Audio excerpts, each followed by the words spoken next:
አላህ በፍጥረታቱን በሚፈጥር ጊዜ ማንም አጋዥ የለኝም እያለ ይናገራል። ወማ ለሁም ፊሂማ ሚን ሽርክ ወማ ለሁም ሚን ظሂር እያለ ይናገራል። ሱረቱል ቁርአን ላወጣውና ቁርአን ላይ ላሳየህ። በምንም ነገር ላይ እርሱ አጋዥ እንደሌለው ራሱ ይናገራል። ፍጥረታትን በሚፈጥር ጊዜ እርሱ ብቻውን ነው። ሱረት ሰባ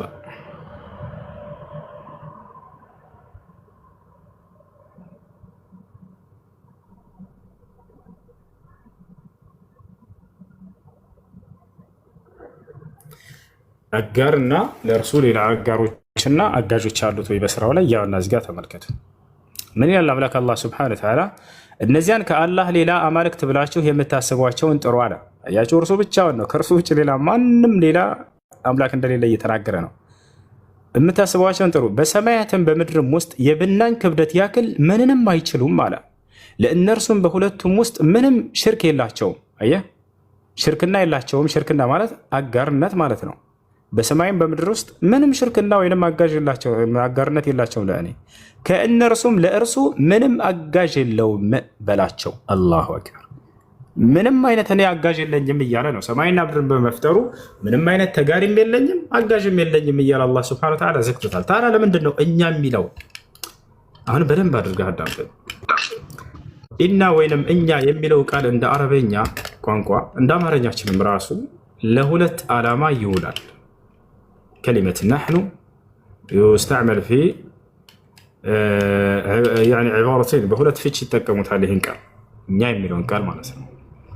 አንደኛው ብዙ አካሎች ሆነው ከመካከላቸው አንድን ስራ ሰርተው ብዙ አካሎች ሆነው ሁላቸውም አንድን ስራ ሰርተው ከመካከላቸው አንዱ ወጥቶ ያንን በሚገልጽ ጊዜ የሚገልጽበት የሆነ ቃል ነው የሚጠቀመው ቃል ነው። ለምሳሌ ተማሪዎች 50 ተማሪዎች ያሉን በትምህርት ቤት ውስጥ አንድ መምህር የቡድን ስራ ስሩ አላቸው፣ አሳይመንት ስሩ አላቸውና ሰርተው መጡ።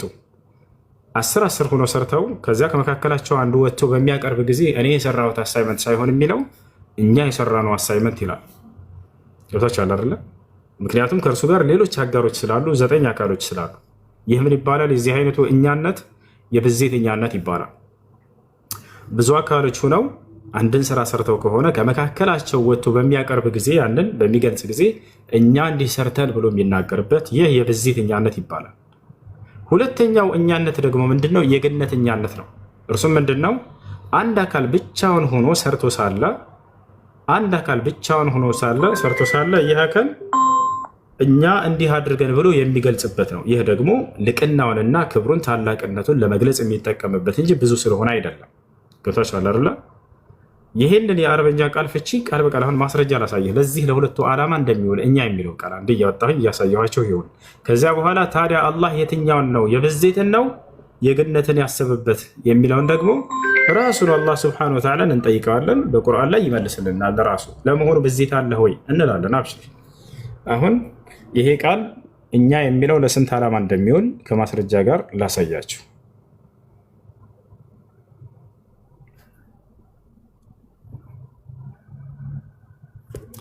ቃሙስ ላይ እንግባ። የአረበኛ ቃላት መፍቻዎች ላይ እንግባ። ወደ አማርኛ ቀይርላቸዋለሁኝ።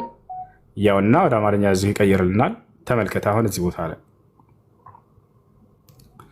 አሁን በደንብ አትኩራችሁ። እዚህ ጋር እኛ የምትለውን ቃል ተመልከት። እሺ፣ የአረበኛ መዝገበ ቃላት ላይ ገብቼልሃለሁ። የአረበኛ መዝገበ ቃላት እኛ ይታያል አይደለ? እኛ የሚለው ለስንት ዓላማ እንደሚውል እዚህ ቦታ ላይ ይገልጽልሃል። ምን ይላል? ተመልከቱት። ሁለት ወይንም ከዚያ በላይ ተናጋሪዎች ለወንድም ሆነ ለሴት ራሳቸውን ለማመልከት የሚጠቀሙበት አለ። ከዛ አንጠላ ስረዛ አደረገላችሁ። ለአንደኛው ይሄ ነው። ይህ ምንድነው? ሁለት ወይንም ከዚያ በላይ ለሆኑ አካሎች ለወንድም ሆነ ለሴት የሚጠቀሙበት የሆነ ቃል ነው ካለ በኋላ ሁለተኛው ደግሞ ለምን ይውላል? እና ታላቅነትን ለመግለጽ ሲፈልጉ በአንድ ሰው ጥቅም ላይ ሊውል ይችላል አለ። አንድ ሰው ታላቅነቱን ክብሩን ልቅናውን ለመግለጽ እኛ ብሎ ሊጠቀምበትም ይችላል። አያችሁ አይደለ? ሁለተኛነት አለ። አንደኛው ምንድነው? የብዜትኛነት ነው። ሁለትና ከዚያ በላይ ሆኖ የሚናገሩት ቃል ነው እኛ ይላሉ። ልክ እንዲሁ አንድ አካል ታላቅነቱን ክብሩን ለመግለጽ እኛ ብሎ የሚገልጽበት የሆነ ቃል ነው ማለት ነው። አሁን ቀጥታ ይህንን መሰረት ካወቅንና ከተረዳን እኛ የሚለው ቃል ለሁለት ዓላማ እንደሚውል ከተረዳን ታዲያ አላህ የትኛውን አስቡበት ነው ወደሚለው እንምጣ። አላህ ሱብሓነሁ ወተዓላ በብዜት ደረጃ ሲገልጽ ስለራሱ ስናየው ጊዜ እኔ አንድ ብቻ ነኝ ብሎ ይዘጋዋል። ማስረጃ ከተባለ ቁል ሁወ አላሁ አሐድ እኔ አላህ አንድ ነኝ በላቸው እያለ ይናገራል። በል እርሱ አላህ አንድ ነው ይላል። ወኢላሁኩም ኢላሁ ዋሒድ ይላል በሱረቱል በቀራ ላይ ላ ኢላሃ ኢላ ሁወ አርረሕማኑ ረሒም አምላካችሁ እርሱ አላህ አንድ ብቻ ነው፣ ከእርሱ በስተቀር ሌላ ማንም አምላክ የለም በላቸው፣ እርሱም የአዛኞች ሁሉ አዛኝ ነው ይላል። እሺ አሁን ደግሞ ከፍ እንበል እስኪ እናድርገው ጥያቄው። ምናልባት ሁለት ሊሆን ይችላል እንዴ ብሎ ለሚያነሳ ሰው ሊኖር ይችላል አይደለ? ሁለትንም አንስቶ አይደለሁም በፍጹም ብሎ አላህ ደግሞ ዘግቶታል። የሚገርማችሁ በሱረቱ ነሕል ላይ ምን ይላል? ወቃለ አላሁ ላ ተተኺዙ ኢላሀይን ኢስነይን ኢነማ ሁወ ኢላሁ ዋሒድ ሁለት አድርጋችሁ አትያዙኝ እኔ አንድ አምላክ ብቻ ነኝና አለ። ገብቶሻል? እሺ ሶስትስ ሊሆን ይችላል ወይ የሚለውን የምናንሳ እስኪ ከፍ ብለን። አላህ አሁንም ሶስት አትበሉኝ እኔ አንድ ብቻ ነኝ ብሎ ዘጋው። የቱ ጋር ይገኛል? ሱረቱ ኒሳ የመጨረሻው ገጽ ላይ ወላ ተቁሉ ሰላሳ ኢንተሁ ኸይረን ለኩም ኢነማ አላሁ ኢላሁ ዋሒድ አለ።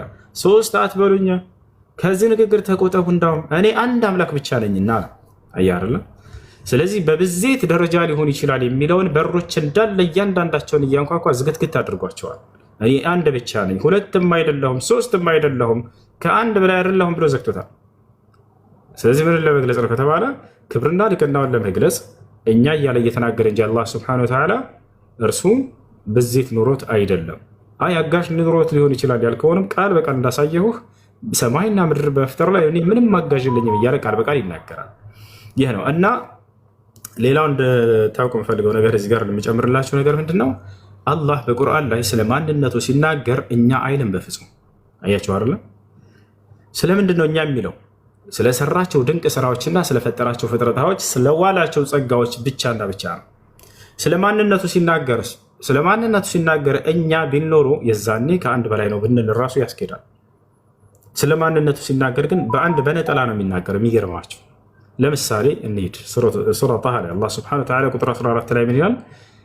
ኢነኒ አነላህ ላ ኢላሃ ኢላ አነ ፈዕቡድኒ ወአቂሚ ሰላተ ሊዚክሪ ይላል። ይህ ስለ ማንነቱ እየነገረ ነው። እኔ አላህ ነኝ አለ። ከእኔ በስተቀር ሌላ ማንም የምልክ አምላክ የለም አለ። እኛ አላህ ነን አይልም በፍጹም በቁርአን ላይ። ስለ ማንነቱ ሲናገር እኔ አላህ ነኝ፣ ከእኔ ከአላህ በስተቀር ሌላ ማንም አምላክ የለም፣ እኔንም በብቸኝነት ተገዛኝ ይላል። በሱራ ያሲን ላይ ምን ይላል? አለም አዕሀድ ኢለይኩም ያ በኒ አደም አን ላ ተዕቡዱ ሸይጣን ኢነሁ ለኩም ዐዱውን ሙቢን ወአን ዕቡዱኒ ሃዛ ሲራጡን ሙስተቂም አለ። እኔም በብቸኝነት ተገዙኝ፣ ይህ ነው ቀጥተኛው መንገድ አለ። ገብቶቻል አይደል? በሱረቱል ዐንከቡት ላይ አላህ ሱብሓነሁ ወተዓላ ምን ይላል? ያ ዒባዲየ አለዚነ አመኑ ኢነ አርዲ ዋሲዐ ፈኢያየ ፈዕቡዱን አለ። እናንተ ያመናችሁ ባሮቼ ሆይ ምድሬ ሰፊ ናች፣ ብትፈልጉ ደስ ወዳላባችሁ ቦታ ሄዳችሁ ተሳዳችሁ እኔም በብቸኝነት ተገዙኝ ይላል። ወኢያየ ፈርሀቡን ይላል ሱረቱል በቀራ ላይ እኔም ብቻ ፍሩኝ። ወኢያየ ፈተቁን ይላል እዛው ላይ እኔም ብቻ ፍሩኝ እያለ ይናገራል። ስለ ማንነቱ ሲናገር እኔ ብቻ ነው የሚለው። አያችሁ አይደል? እኛ አይልም። ስለዋላቸው ጸጋዎች፣ ስለፈጠራቸው ፍጥረታቶች፣ ስለሰራቸው ድንቅ ስራዎች እኛ የሚለው በስራዎቹ ላይ ክብርና ልቅና ለመግለጽ እንጂ ስለ ማንነቱ ሲናገር እኛ ብሎ አላህ ሱብሓነሁ ወተዓላ አይናገርም ማለት ነው። ይህን ይመስላል። ሌላ ጥያቄ ያለው ካለ መጠየቅ ይችላል። ተመልሶልኛል። ምንም አልገባለኝ የነበረው ያው እኛ የሚለውና መሐመድ የመጀመሪያ ሙስሊም ነኝ የሚለው ነው። እሱ ነበር ተመልሶልኛል። ሌላ ደግሞ አንድ አባት እናቱና ሙስሊም ሆኖ አንድ ልጅ ሲወለድ ሻሃዳ ይዛል። ድጋሚ ጥያቄ እንቅርታ አንድ ሰው ምንድን ያልከው? ለምሳሌ አባት እናቱ ሙስሊም ናቸው። ልጁ ሲወለድ ሻሃዳ ይዛል። የእስልምና መነሻ ሻሃዳ ነው። ሻሃዳ አይዝም ይልሽ። ምክንያቱም ማንኛውም ሰው ሲፈጠር በእኛ በክርስትና ጥምቀት የሚባል ነገር ስላለ እንደዛ ነው። ግልጽ ሊሆን የሚፈልግ ነው። ይህን ሁሉ ለምን እንደሚያደርጉባችሁ ኢስላም ሙሉ መልስ አለ፣ ይነግራቸዋል። አሁን መልስን አዳምጡ። አንድ ሰው ሲወለድ ሻሃዳ ያዘ ይባላል። ለምን? ምክንያቱም ሲፈጠር ሙስሊም ነው። አንድ ሰው ሲፈጠር ሙስሊም ነው ስንል ምን ማለት ነው የሚለውን አሁን በደንብ አዳምጡ። እንዴ ሳይረዳ እንዴት ነው ሙስሊም ሊሆን የሚችለው የሚል ጭንቅላታቸው ላይ ሊመጣ ይችላል አይደለ? ይህን ነገርም እመልስላቸዋለሁ። እንዴት ነው ሙስሊም ነው አንድ ሰው ሲፈጠር ሲል ምን ለማለት ተፈልጎበት ነው የሚለውን ከማስረጃ ጋር እያወጣ አሳያቸዋለሁ። አምላክ አላህ ስብሐነሁ ወተዓላ በሱረቱ ሩም ምዕራፍ 30 ቁጥር 30 ላይ ሲናገር ምን አለ? ፈአቂም ወጅሀከ ሊዲን ሐኒፋ ፊጥረተ ላሂ አለቲ ፈጠረ ናስ ዐለይሃ ላ ተብዲለ ሊኸልቂ ላሂ ዛሊከ ዲኑል ቀይም ወላኪነ አክሰረ ናስ ላ ያዕለሙን አለ። የሰው ልጆች ሆይ ለቀጥተኛው ሃይማኖት ለእስልምና ብቻ ፊታችሁን አዙሩ፣ ወደ ሌሎች ሃይማኖታችሁን ፊታችሁን አታዙሩ። እኔ ሰዎችን ሁሉ ስፈጥራቸው ጊዜ የፈጠርኩባቸው ሃይማኖታቸው ሲሆን እርሱም አለ ምን አለ? ሰዎችን ሁሉ የፈጠርኩባቸው የተፈጥሮ ሃይማኖታቸው ነው ብሎ እስልምናን ገለጸው። እንዴት ሊሆን ይችላል? የተፈጥሮ ሃይማኖታችን ነው ማለት ነው። እንዴት ነው በዚያ ላይ ተፈጠረ ማለት የምንችለው?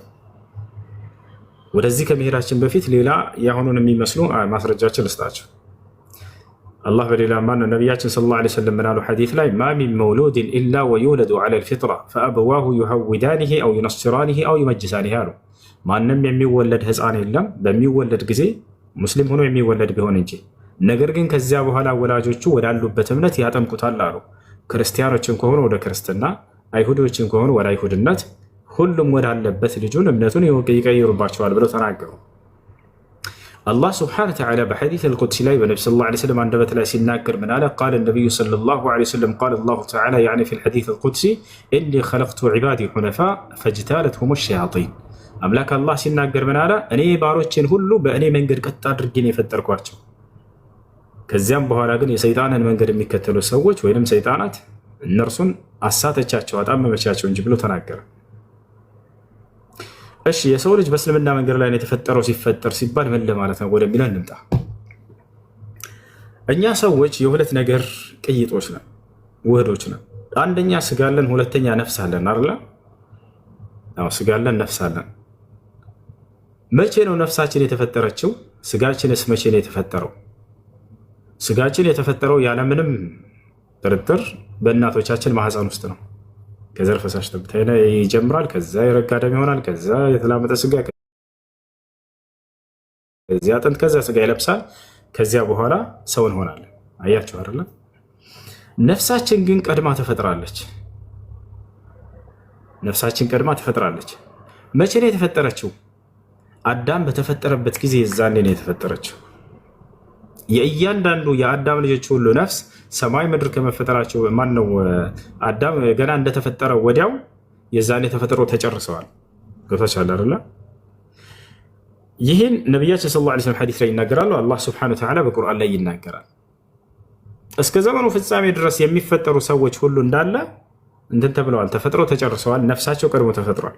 ገብታችኋል አይደል? መቼ? አዳም በተፈጠረበት ጊዜ። የዛኔ ነፍሳችን በተፈጠረችበት ጊዜ አዳም በተፈጠረ ጊዜ ወዲያው አምላክ አላህ ሱብሓነሁ ወተዓላ ነፍሳችንን ሁሉ ፈጥሯት ከጨረሰ በኋላ ከፊት ለፊቱ አቆሞ እያንዳንዳችን ሁላችንንም ፊ ዓለም አልአርዋህ ገና ሩሓችን መንፈሳችን እንደተፈጠሩ ይህን ቃል አናግሮናል። አለስቱ ቢረቢኩም አለን፣ እኔ ጌታችሁ አምላካችሁ አይደለሁምን? ቃሉ በላ፣ አዎ በእውነትም ጌታችን ነህ ብለው መስክረዋል እያንዳንዱ የአዳም ልጆች። ስለዚህ በጌታቸው በአላህ ስብሐነሁ ወተዓላ ያመኑ ሙስሊሞች ሆነዋል ቀድሞ ገና ሲፈጠሩ ነፍሳቸው። ያን ለምን ረሳን? ለምን አላስታወስንም? ያ ሌላ ጥያቄ ነው፣ ወደ እርሱ እንመጣለን። አላስታወስክም ማለት አንድ ነገር ያ ነገር አልተከሰተም ማለት አይደለም።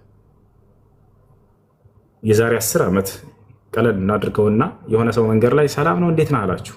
ከ10 ዓመት በኋላ መጣና ዛሬ እንዴት ነህ? ከዚህ በፊት እኮ ተገናኝተህ ከ10 ዓመት በፊት ይልሃል። ራ አላስታወስኩም አልከው። አንተ ረሳህ ማለት አልተገናኛችሁም ማለት ነው? ላ ተገናኝታችኋል። መርሳት የሰው ልጅ ባህሪ ነው እና ረስተሃል።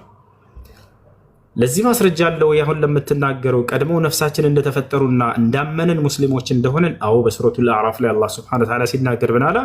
ወኢዝ አኸዘ ረቡከ ሚን በኒ አደመ ሚን ዙሁሪሂም ዙርየተሁም ወአሽሀደሁም ዐላ አንፉሲሂም አለስቱ ቢረቢኩም ቃሉ በላ ሸሂድና አን ተቁሉ የውመል ቂያመቲ ኢና ኩና ዐን ሃዛ ጋፊሊን። አላህ ሱብሓነሁ ወተዓላ ከአባታችን ከአዳም ጀርባ ነፍሳችንን ሁሉ ካስገኘ በኋላ እኔ ጌታችሁ ነኝ እመኑ ብሎ እንዳሳመነን አሁን ላሳያችሁ ማስረጃ አውጥቼ ማስረጃ ያሳያችሁ። በነፍስ ደረጃ ነፍሳችን እንደተፈጠረች ማለት ነው ቀድማ። የዛኔ ሁላችንም አምነናል። እስላም ብሎ ማለት በአንድና ብቸኛ በሆነው በአምላክ በአላህ ያመነ ማለት ነው። ቃል በቃል በዚያ ላይ ምን ብሎናል? እኔ ጌታቸው አይደለሁምን? አዎ አቤቱ ጌታችን ነህ ብለን ሁላችንም መስክረናል። ማስረጃ ያሳያችሁ። እዚህ ሰው ሲፈጠር ቀድሞ ሙስሊም የሚባለው ከዚህ አንጻር ነው። ላሳያችሁ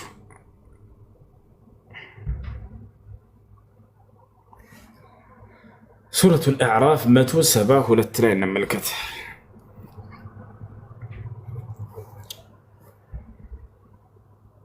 ሱረቱል አዕራፍ 172 ነዓም አዕራፍ ያን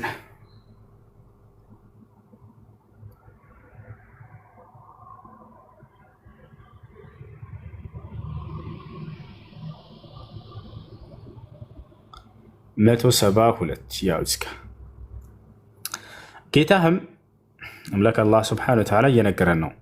ጌታህም ከአደም ልጆች ከጀርባቸው ዘሮቻቸውን ባወጣና ጌታቸው አይደለሁምን ሲል በነፍሶቻቸው ላይ ባስመሰከራቸው ጊዜ የሆነውን አስታውስ።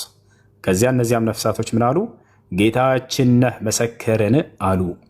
በትንሣኤ ቀን ከዚህ ኪዳን ዘንጊዎች ነን ነበርን እንዳትሉ አምላክ አላህ ስብሐነሁ ወተዓላ ከነፍሶቻችን ሁሉ ኪዳንን ይዟል። ኪዳን ማለት በአንድ አካልና በአንድ አካል የሚደረግ ስምምነት ነው። አምላክ አላህ ስብሐነሁ ወተዓላ ነፍሳችንን ከፈጠረ በኋላ ከአዳም ጀርባ ሁላችንን ምን ብሎናል? እኔ ጌታችሁ አይደለሁምን? ያው አዎ ጌታችን ነህ ብለህ እያንዳንድህ የሰው ዘር መስክረሃል። አላህ ምን አለ? ነገ ትንሣኤ ቀን ከዚህ ዘንግተናል ከዚህ ኪዳን እንዳትሉ ያውና በነቢይ በኩል ይህን ኪዳናቸውን ላስታውሳችሁ ልኬላቸዋለሁ እያለ ነው። ሙሐመድ ሆይ ለትውልድ ይሄን አስታውስ፣ ይሄ ኪዳን በእኔና በእነርሱ መካከል እንዳለ እያላቸው ነው። ስለዚህ የሰው ዘር ሁሉ እንዳለ ሲፈጠር በነፍስ ደረጃ ቀድሞ ተፈጥሯል። የዛኔ አምላክ አላህ ከፊቱ አቁሞ አናግረዋል። አዎ ጌታዬ ነህ አምላኬ ነህ ብለህ እያንዳንድ መስክረሃል። ታቸዋለ ይሄን ይመስላል። እሺ እና ውስጡ እኔ ደግሞ እዚህ ቤት ምናምን ከታች ሁሌም እሰማለሁ። የምታወሩት ነገር ሁሉም በማረጃ ነው። ደስ ይላል። ቆይቷል እዚህ ከታች እየሰማው ሄዶም በጣም ደስ ይለኛል። እኔ ደግሞ አሁን እስልምና ለመቀበል አስቤ ነበር። እናቴ ደግሞ እስልምና ከተቀበልካ እናቴ ብላ እንዳጠራኝ ብላኛለች። አባቴ ደግሞ ሲጠይቀው አንተ መብት ነው አስታውቃል ብሎኛል። ይሄ እንዴት ምን ቢያደርግ ይሻለኛል? እስልምናን ለመቀበል ከወሰነ ማንም ፍጥረት ሊይዘው አይገባም። ማንም ፍጥረት ሊይዛቸው አይገባም። እስልምና ማለት አምላክ በእናንተና በእርሱ መካከል በነቢያት በኩል የያዘባቸው ቃል ኪዳን ነው። ኪዳኑ ነው። ስለዚህ ይህንን ለነቢያችን ሰለላሁ ዐለይሂ ወሰለም ናሉ ላ ጣዓተ ሊመክሉቅን ፊ ማዕሲየት ልኻሊቅ አሉ። ፈጣሪን በማመፅ ላይ ፍጥረታትን መታዘዝ አይቻልም አሉ። የአምላክ ፍላጎትና የፍጡር ፍላጎት ቢጋጭባችሁ የፈጣሪ ፍላጎት ነው ማስቀደም ያለባቸው። ሲቀጥል እዚህ ዓለም የመጣችሁት አምላካችሁን ለመገዛት እንጂ ፍጥረታቶችን ትእዛዛቸውን ለመጠበቅ አይደለም። ሁላቸውም ሟቾች ናቸው። ነገር ግን እድለኛ ሰው ብሎ ማለት ለተፈጠረበት ዓላማ የኖረ ሰው ነው። የተፈጠራችሁበት ዓላማ ምንድን ነው? አላህ ሲናገር ወማ ኸለቅቱል ጂነ ወልኢንሰ ኢላ ሊያዕቡዱን ይላል። ሰዎችን አልፈጠርኳቸውም እኔን በብቸኝነት እንዲገዙኝ ብዬ እንጂ እያለ ይናገራል። ዝም ብሎ በከንቱ አልመጣም። የሰው ልጅ ትልቅ ዓላማ አለበት። የተፈጠረበት ዓላማ አለበት። አይደለም ይሄ ትልቅ ምጡቅ አእምሮ ያለው ፍጥረት ሰው አይደለም። እኔም ይሄ ደንቆሮ ነገር ይሄ ስልክ ዓላማ አለው የተሰራበት። የዚህ የስልክ ባለቤት የሰራበት ዓላማ አለው። ሰዎች ብዙ አገልግሎት እንዲጠቀሙበት ብሎ ነው እንጂ ዝም ብሎ በከንቱ አይደለም። ታዲያ ይሄን አእምሮ የሰጣቸው አምላክ ዝም ብሎ በከንቱ ፈጥሮ የሚተዋቸው ይመስላችኋል? ላ አይደለም። አፈሐሲብቱም አነማ ኸለቅናኩም ዐበሰን ወአነኩም ኢለይና ላ ቱርጀዑን። እኔ ዝም ብዬ በከንቱ የፈጠርኳቸው ይመስላችኋልን? ከሞታችሁ በኋላ ወደ እኔ የማትመለሱ ይመስላችኋልን? እኔ እንዲህ በከንቱ የምፈጥር አይደለሁም እያለ ይናገራል አምላክ። የተፈጠራችሁበት ትልቅ ዓላማ አለ። እርሱን በብቸኝነት አምልካችሁ እንድትሄዱ ነው። ቦታቸው አለ አይደል? ወማ ኸለቅቱል ጂነ ወልኢንሰ ኢላ ሊያዕቡዱን ይላል። ሰዎችም ሆነ ጂኖችን አልፈጠርኩም በብቸኝነት እንዲገዙኝ እንጂ አለ። ስለዚህ አምላክ አላህ ሱብሓነሁ ወተዓላ ለፈጠራችሁ ዓላማ ኑራችሁ ሙቱ። የዛኔ ሰዎች ወደዱም አልወደዱም ጉዳይ ሊሰጣቸው አይገባም። እሱ ሁላቸውም አፈር ናቸው፣ ወደ አፈር ተመላሾች ናቸው። ሰዎች እንዲህ ይሉኛል ብላችሁ የአምላክን ትእዛዝ መተው የለባቸውም። እና ስለዚህ ይህን ነገር አንተ ማሳወቅ አይጠበቅብህም። ለቤተሰብ አይሰልም ያለሁኝ ላ የግዴታ አይደለም። በአንተና በአምላክ መካከል ነው እምነት ብሎ ማለት። አምላክ አላህ ስብሐነሁ ወተዓላ አይ ለሰው ካላሳወቃችሁ አልቀበላችሁም አላለም። በአንተና በእርሱ መካከል ብቻ ለዘላለም እንዲቀር ማድረግ ትችላለህ። ቦታል አይደል? ያ እና በአካባቢ ሙስሊም ጓደኞች ካሉ ከነርሱ ጋር በመሄድ እስላማዊ ትምህርቶችን እየተማርክ ከነርሱ ጋር ጓደኛ አለኝ። አሁንም ጓደኛ ከኔ አለኝ። በቃ እንደዛ ከሆነ አሁን ሻዳ ማስፈልጋለሁ። ይህ ችግር ያመጣል ብዬ አስብ። ከእርሱ ጋር ሆነ እስላማዊ ትምህርቶችንም እንድትማር ያግዛሃል። አብሮ ልክ እንደሆነ ደግሞ ሶላት አሰጋገድ ያስተምርሃል። መጪው ረመዳን ነው፣ ከ2 ወር ምናምን በኋላ እነዚህን ትጾማለህ ማለት ነው። ይህን ይመስላል። አሁን ከኔ ጋር ሸሃዳ ለማለት ዝግጁ ነው አይደለ? እሺ የምለውን ቃል አብራኝ እየተከተልክ በል። አሽሃዱ አላ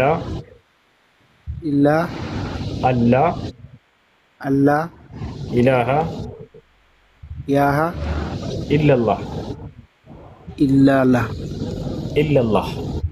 ኢለላህ ወአሽሃዱ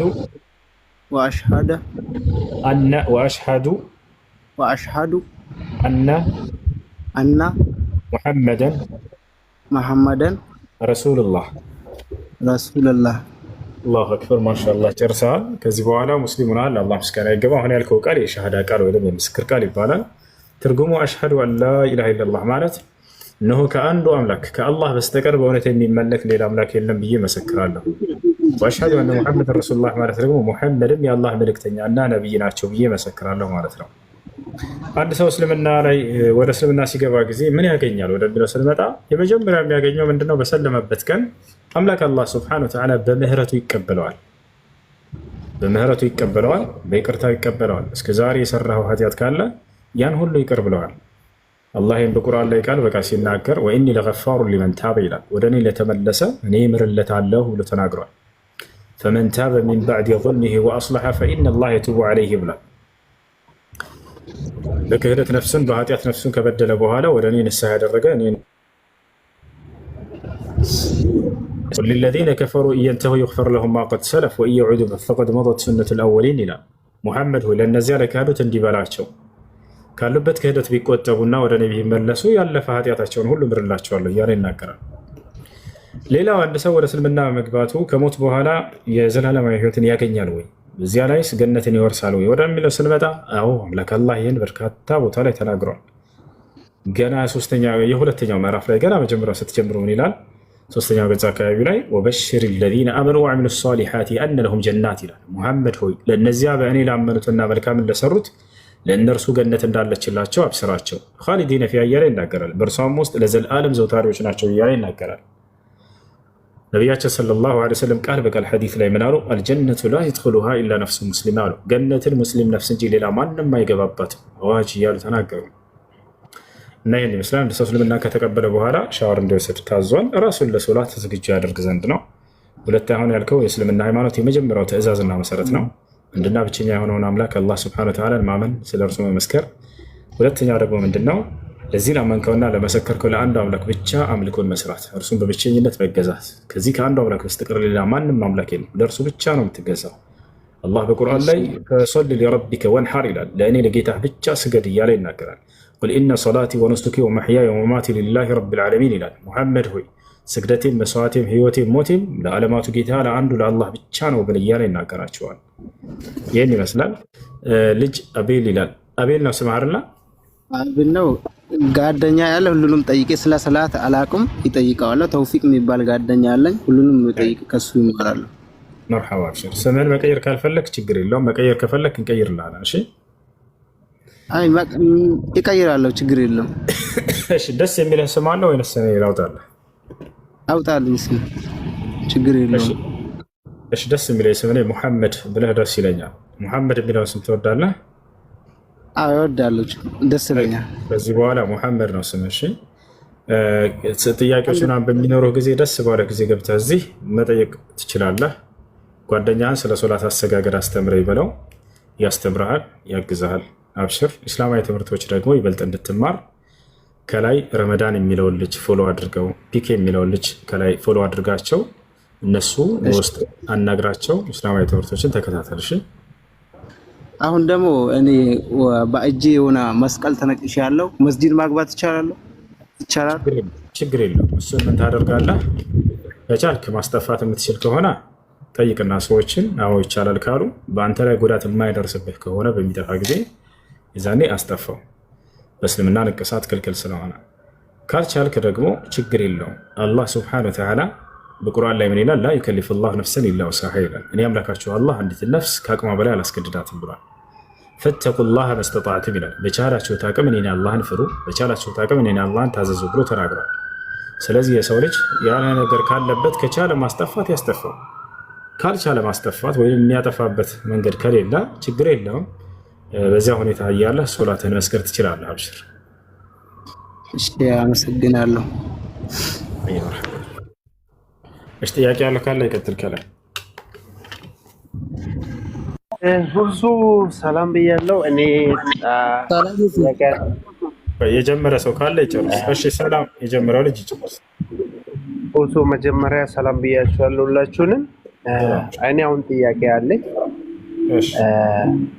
ነቢዩ ሙሐመድ እንደ ኢየሱስ ክርስቶስ የሰሩት ተአምራት አለ? ኢየሱስ ክርስቶስ እስቲ ንገረኝ።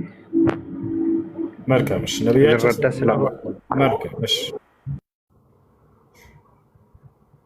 ነቢያችን ሰለላሁ ዐለይሂ ወሰለም ካደረጉት ተአምር መካከል አንደኛው ምንድን ነው? የመካ ሰዎች ጠየቋቸው፣ ያ ሙሐመድ ኢንኩንተ ነቢይን አሪና አያ፣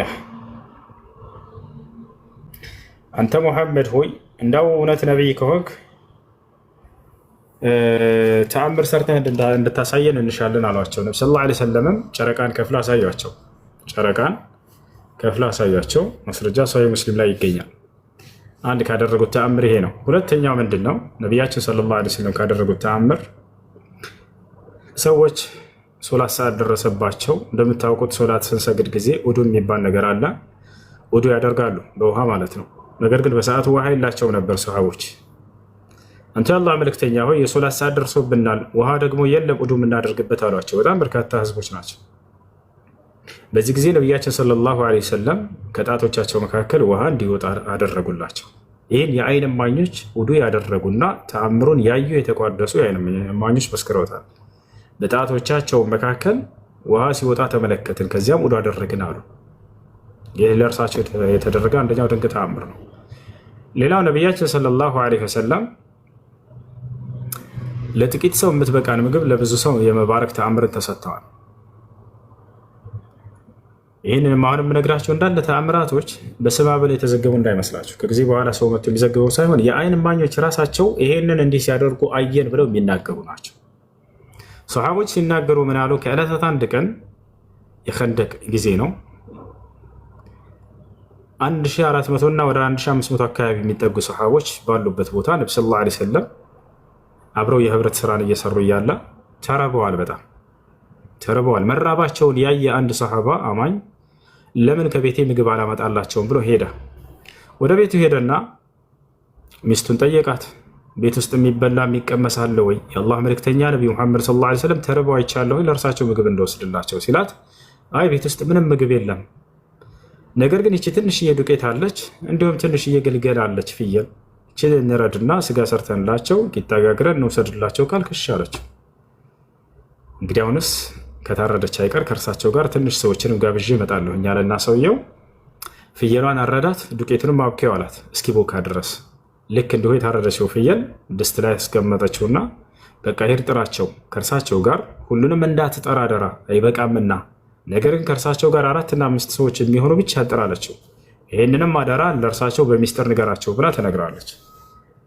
ይህም ሰው ወደ ነቢያችን ሰለላሁ ዐለይሂ ወሰለም ጋር ሄደ። አንተ የአላህ መልእክተኛ የእርሱን መራብ አይቼ አልቻልኩም እና ምግብ ላመጣለት ሂጄ ነበር፣ ከቤት አላገኘሁም፣ ግን ትንሽዬ ዱቄት ነበረች፣ እርሷን አብክተናል፣ ቂጣ ልንጋግር፣ እንዲሁም ደግሞ ትንሽዬ ግልገል አርደናል፣ ከእርሱ ጋር 1 4 5 ሰዎችን ጋብዣለሁኝ፣ ይምጡ ወደ ቤት ያላቸው። ይህን በሚስጥር ነበር የነገራቸው ቀስ ብሎ። ከዚያ በኋላ ነቢያችን ሰለላሁ ዐለይሂ ወሰለም ወንድሞቼ ሆይ ድምፃቸውን ከፍ አድርገው ማለት ነው፣ ወንድማችን ምግብ ጋብዞናል፣ ኑ ወደ ቤት እንሂድ ምሳ እንብላላቸው። ይህ ሰው ደነገጠ። እንዴ አንተ አላህ መልእክተኛ የተዘጋጀችው ትንሽዬ ግልገል ነች፣ ለዚህ ሁሉ ህዝብ እኮ አታበላም፣ አትበቃም፣ ዱቄቷም ትንሽ ነች እኮ አትበቃም አለ። ነቢያችን ሰለላሁ ዐለይሂ ወሰለም እኔ የምልህን አሁን ሄድና አድርግ ብቻ አሉት። ዱቄቱንም ያን የተቦካውን እንዳትጋግሪ እስክመጣ ድረስ እና እስክባርከው ድረስ፣ ከድስቱም ላይ ስጋውን እንዳታወጪ እስክመጣና እስክባርከው ድረስ ብለውሻል ብለው አዘዙት። ሰውየም ሄደና ለሚስቱ ነገራት። ተቆጣች። እርሷ ቀስ ብለህ አትነግራቸውም ነበር እንዴ? ለዚህ ሁሉ ህዝብ እኮ የሚበቃ አይደለም እያወቅከው ምግቡን ብላ ተናገረች። እኔ ያልሽኝ ቀድ ፈዐልቱ ማ ቁልት አላት። ያልሽውን ሁሉ አድርጌያለሁ ተናግሬ ነበር በሚስጥር። ነገር ግን ነብዩ ሰለላሁ ዐለይሂ ወሰለም እንዲህ አድርጉ ብለውናል። እስኪ ያንን እኔ እስክመጣ ድረስ እንዳታወጡት ብለዋል። እንጠብቅ። ነቢያችን ሰለላሁ ዐለይሂ ወሰለም ከ1400 እና 500 ህዝቦቻቸው ጋር ወደ ቤት ደረሱ መጡ።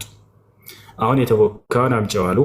ወዲያው ወደዓ ወባረክ ይላል ሐዲስ ላይ። ወዲያውም ጸሎት አደረጉ ነቢ ሰለላሁ ዐለይሂ ወሰለም እና ሰጧት። እንኪ አሁን መጋገር ጀምር ያሏት። ድስቱንም አምጡት አሉ። ነቢያችን ሰለላሁ ዐለይሂ ወሰለም ጸሎት አደረጉ፣ ባረኩት። አሁን እንኩ ይህንን እዚህ አስቀምጠዋል። ቂጣ እየጋገረች ለባሏ ትሰጣለች። ባልየው ለነቢ ሰለላሁ ዐለይሂ ወሰለም ያቀብላል። ነቢያችን ሰለላሁ ዐለይሂ ወሰለም በእያንዳንድ ቂጣ ላይ ስጋን እያደረጉ ከዚያ ከድስቱ እየጨለፉ በጭልፋ ለሰሓቦቻቸው መስጠት ጀመሩ። ሰሓቦች እየተመለከቱ ነው። የአይን ማኙ ያየው ሰሓባ ሲናገር ምን አለ? በአላህ ስም እምላለሁ እያለ እየማለ ነው የተናገረው። ወደ 1400 እና 500 አካባቢ የምንጠጋ ሰሓቦች ሁላችንም በልተን ጠገብን። ስጋውም ስንመጣ እንደነበረ ነው አልቀነሰም፣ የተቦካውም ሊጥ ስንመጣ እንደነበረ ነው አልቀነሰም ብሎ ይናገራል። ነቢያችን ሰለላሁ ዐለይሂ ወሰለም ለጥቂት ሰው የምትበቃን ምግብ ለብዙ ህዝብ የመባረክን ተአምር ተሰጥተው ነበር። ይህ ነቢያችን ሰለላሁ ዐለይሂ ወሰለም ካደረጉት ጥቂቱ ነው። በጣም በርካታ ተአምራትን ተሰጥተዋል።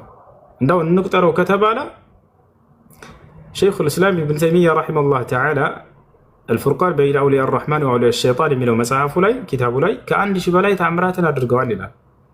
በሌላ መጽሐፉ ላይ ሸይኹል ኢስላም ኢብኑ ተይሚያ ረሒመሁላህ ተዓላ አልጀዋብ አስሶሒሕ ሊመን በደለ ዲን አልመሲሕ የሚለው መጽሐፉ ላይ ከ1000 በላይ ተአምራቶች አድርገዋል ብሎ ተናግሯል። አልኢማሙ አልበይሀቂ ረሒመሁላህ ተዓላ ደላኢል ኑቡዋ የሚል መጽሐፋቸው ላይ ልክ እንዲሁ ከ1000 በላይ ነው ተአምራቶቻቸው እያሉ ዘግበዋል። እንደው በጥቂቱ እነዚህ ናቸው። ገብተዋል አይደለ? በጣም በርካታ ተአምራቶችን አድርገዋል።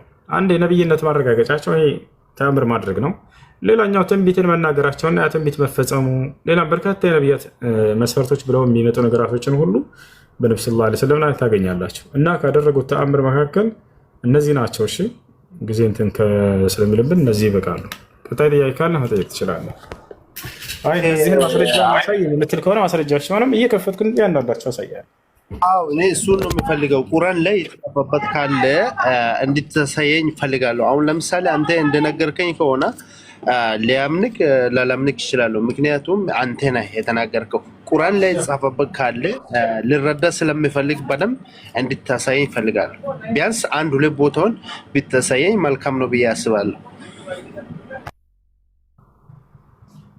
አብሽር አብሽር አብሽር አብሽር። ሃይ ሃይ ሃይ ሃይ። እሺ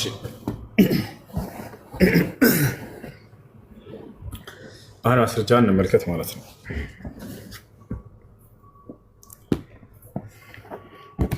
የመጀመሪያው ነቢያቸው ሰለላሁ ዐለይሂ ወሰለም ጨረቃን የከፈሉበት ምንጩን ልስተ እያንዳንዱን ያዘ።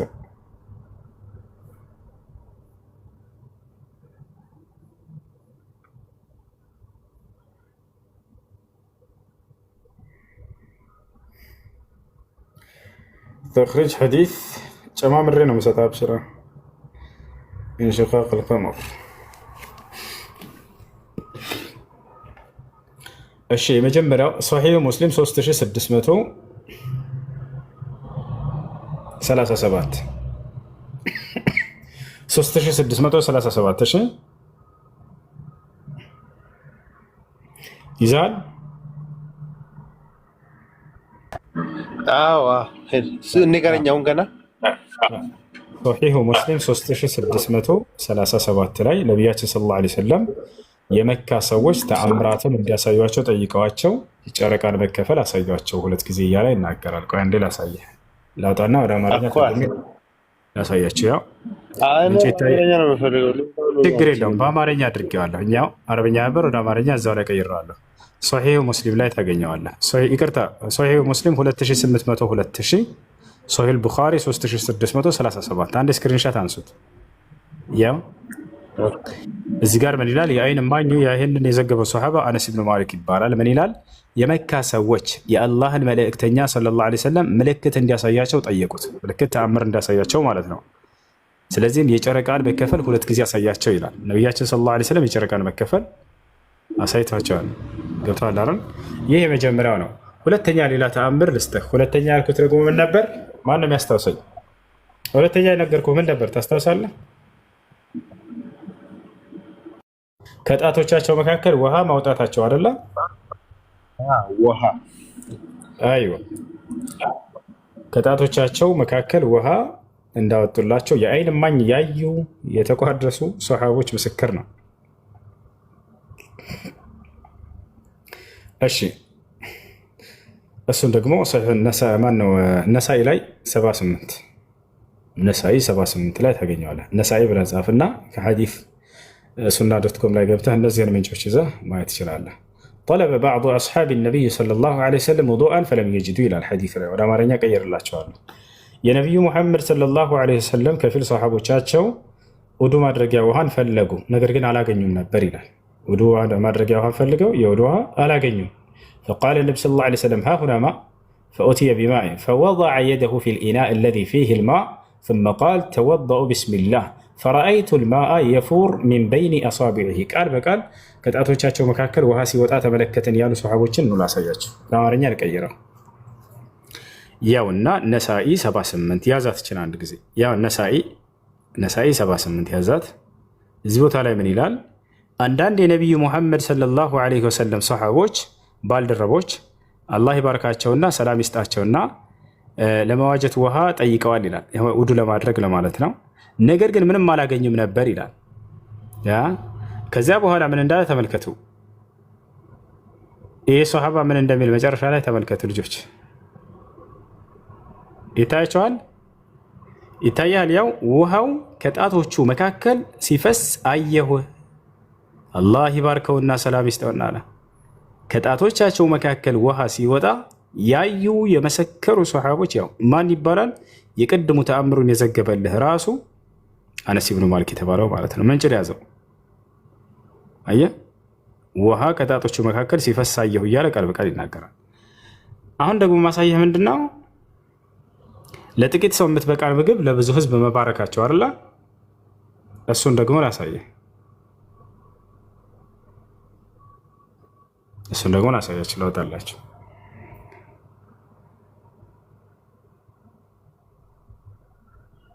አይ ሁለቱ ማብራሪያ ለኔ በቅቶኛል እና ለሌሎቹም ተራ ስለሚያስፈልጋቸው እና ምንድነው አሁን ሌላ ያሉ ቴንኪው ምንድነው ነብዩ ሙሐመድ አሁን ሞተዋል አይደል ወይስ በህይወት አሉ? እሺ ጨርስና ለመልስልሃለሁ። እኛ አብሽር ሁሉንም ጨርስ ሐሳብ። ኦኬ ሞተው ከሆነ እንደ ኢየሱስ ክርስቶስ ለምን አልተነሱም? ነብይ ከሆኑ የአላህ መልእክተኛ ከሆኑ ለምን አልተነሱም የሚለው ጥያቄ ነው። ኢየሱስ ክርስቶስ ተነስቷል። እኛ በምናምነው ኢየሱስ ክርስቶስ ተነስቶ በአባቱ ቀኝ እንዳለ ነው የምናምነው። ተመልሶ እንደሚመጣም እናንተም ታውቃላችሁ፣ እኛም እናውቃለን። ሙሐመድስ የት ሄዱ? ለምንድን ነው የማይመለሱት እንደ ኢየሱስ ክርስቶስ? ከመጀመሪያው ጀምረን ከመሞታቸው ጀምረን እናንሳ። እሺ ከመሞታቸው በፊት ያለውን ለምን ሞቱ ይህም ቢለውን ሁሉ ማንሳት ይቻላል፣ ችግር የለም። መልሶ ስላለ እሱ ጀምረን በደንብ አዳምጠኝ። ነቢያችን ሰለላሁ ዐለይሂ ወሰለም ሁወ አፍضل من خلقه الله عز وجل على وجه الأرض من لدن آدم إلى قيام الساعة، فليس هناك أشرف عند الله عز وجل من النبي صلى الله عليه وسلم. والدليل على ذلك قوله عليه الصلاة والسلام أنا سيد ولد آدم ولا فخر، ولواء الحمد يوم القيامة بيدي ولا فخر، وأنا أول من تنشق عنه القبر يوم القيامة ولا فخر، وأنا أول من يدخل الجنة يوم القيامة. ከሰው ሁሉ በላጭ እዚህ ዓለም ላይ አደም ከተፈጠረ አንስቶ እስከ ዘመኑ ፍጻሜ ድረስ ማን ነው ከተባለ ነብዩ ሰለላሁ ዐለይሂ ወሰለም ናቸው። ማስረጃ ሐዲስ ላይ ሲናገሩ እኔ የአደም ልጆች ሁሉ በላጭና አይነታ ነኝ እያሉ ይናገራሉ። አነ ሰይድ ወለደ አደም። ይህን ስል ግን ፉከራ እንዳይመስላቸው እውነታ ነው አሉ ነብዩ ሰለላሁ ዐለይሂ ወሰለም። በህይወታቸው ምን ይጠላሉ? ፉከራ በሰዎች ላይ። ነገር ግን ያለውን እውነታ መደበቅ የለባቸውም እና ያንን እውነታ ሲናገሩ ከሰው ዘር ሁሉ ማን ነው በላጩ ከተባለ እርሳቸው ናቸውን ተናገሩ። መሞት ሰውን ዝቅ ያደርጋል ወይ ከተባለ ዝቅ ያደርጋል። ዝቅ የሚያደርገው ማንን ነበር? መሞት የማይችል ማን ነው? ሞት የሚባል የማይገባው አምላክ ሞተ ቢባል የዛኔ ነበር ዝቅ የሚያደርገው። ሞት የእርሱ ባህሪ አይደለም። አምላክ ለምሳሌ እኔ ለዘላለም ሕያው ነኝ አልሞትም አለ አምላክ አላህ ሱብሓነሁ ወተዓላ። ወተወከል ዐለል ሐይ አለዚ ላ የሙት ይላል። ያሻርላ በፍጹም በማልሞተው በእኔ በአምላካቸው ላይ ተበኩ ይላል። እንደማይሞት አምላክ እየነገረኝ አይ ሞቷል ቢባል የዛኔ ይሄ አምላክ የዛኔ ነው እርሱ ነው ረከሰ ሊባሉ። ነገር ግን ፍጥረታት ከነብዩ ሰለላሁ ዐለይሂ ወሰለም በፊት እንዳለ እነ አብርሃም ሞተዋል፣ እነ ሙሴ ሞተዋል፣ ሁሉም ሞተዋል። ቶታች አለ አምላክ ሙቷል የሚለው ነገር ግን በፍጹም ይህ አምላክን ሊያረክሰው የሚችል ነገር ከእርሱ ጋር ነው። እንዳጠቃላይ ነቢያችን ሰለላሁ ዐለይሂ ወሰለም አለመሞት ይችሉ ነበር ወይ ወደሚለው እንምጣ። ነቢያችን ሰለላሁ ዐለይሂ ወሰለም ምርጫ ተሰጥቷቸዋል። ምን የሚል ምርጫ? ከፈለክ ለዘላለም ምድር ላይ ላኖርህ፣ ከፈለክ ደግሞ ሞተህ ወደ ቀጣዩ ዓለም መሸጋገርን የሚለው ምርጫ ተሰጥቷቸው። በምርጫቸው ነው ወይ የሞቱት? አዎ ነው። ማስረጃ ቃለ ነቢይ ሰለላሁ ዐለይሂ ወሰለም ነቢያችን ሰለላሁ ዐለይሂ ወሰለም ሐዲስ ላይ ሲናገሩ ምን አሉ? ኢነላሃ ኸየረ ዐብደን በይነ አልበቃኢ ፊ ዱንያ ወበይነ ማ ዒንደላህ ፈኽታረ ማ ዒንደላህ የቅሱዱ ቢልዐብድ ነፍሱሁ ዐለይሂ ሰላቱ ወሰላም። ነቢ ሰለላሁ ዐለይሂ ወሰለም ቃል በቃል ምን አሉ? አላህ እኔን አስመረጠኝ እዚህ ዓለም ለዘላለም በመዘውተር ወይንም ደግሞ ሞቼ ወደ ቀጣዩ ዓለም መሸጋገርን፣ እኔ ደግሞ ወደ ቀጣዩ ዓለም ከእርሱ ጋር መሸጋገርን መርጫለሁኝና በቃ ልሞት ነው ብለው ነገሯቸው። በዚህ ቦታ ላይ አንድ መርጠው እንደሞቱ ያሳያቸዋል። አይ እዚህ ዓለም ለዘላለም መቆየትን ቢፈልጉ ኖሮ ከፈለገ አላህ ሱብሓነሁ ወተዓላ ለዘላለም መቆየት ምርጫ ሰጥቷቸው ነበረ። ገብተዋል አይደል? ያ ነው። ስለዚህ በምርጫቸው ነው የሞቱት ነብያችን ሰለላሁ ዐለይሂ ወሰለም። አንደኛው እሱ ነው። አላህ አስመረጠኝ ብለው ቃል በቃል ይሄንን ተናግረዋል። ህይወታቸው ፍጻሜ ላይ ምን አሉ? በሊል ረፊቅል አዕላ በሊል ረፊቅል አዕላ የላይኛውን የሰማይን ዓለም መቀላቀል እፈልጋለሁ ብለው ተናገሩ። ያ ነው። ስለዚህ ነቢያችን ሰለላሁ ዐለይሂ ወሰለም ሞትን ራሱ አልፈልግም እስከ መጨረሻው ዘመን መቆየት እፈልጋለሁ ቢሉ ኖሮ ምርጫቸው ተሰጥቷቸው ነበር። እርሳቸው መቆየትን አልፈለጉትም፣ ወደ ቀጣዩ ዓለም መሸጋገርን ፈለጉ። ያ ነው።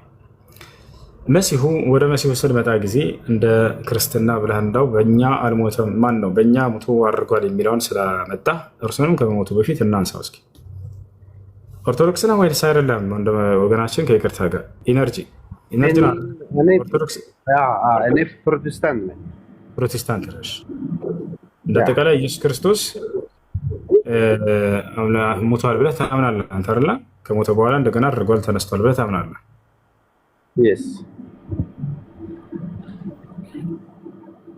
አንደኛ ይሄ ሰፋ ያለ ርዕሰ ልናነሳ ነበረ፣ እንለፈው መሰለኝ።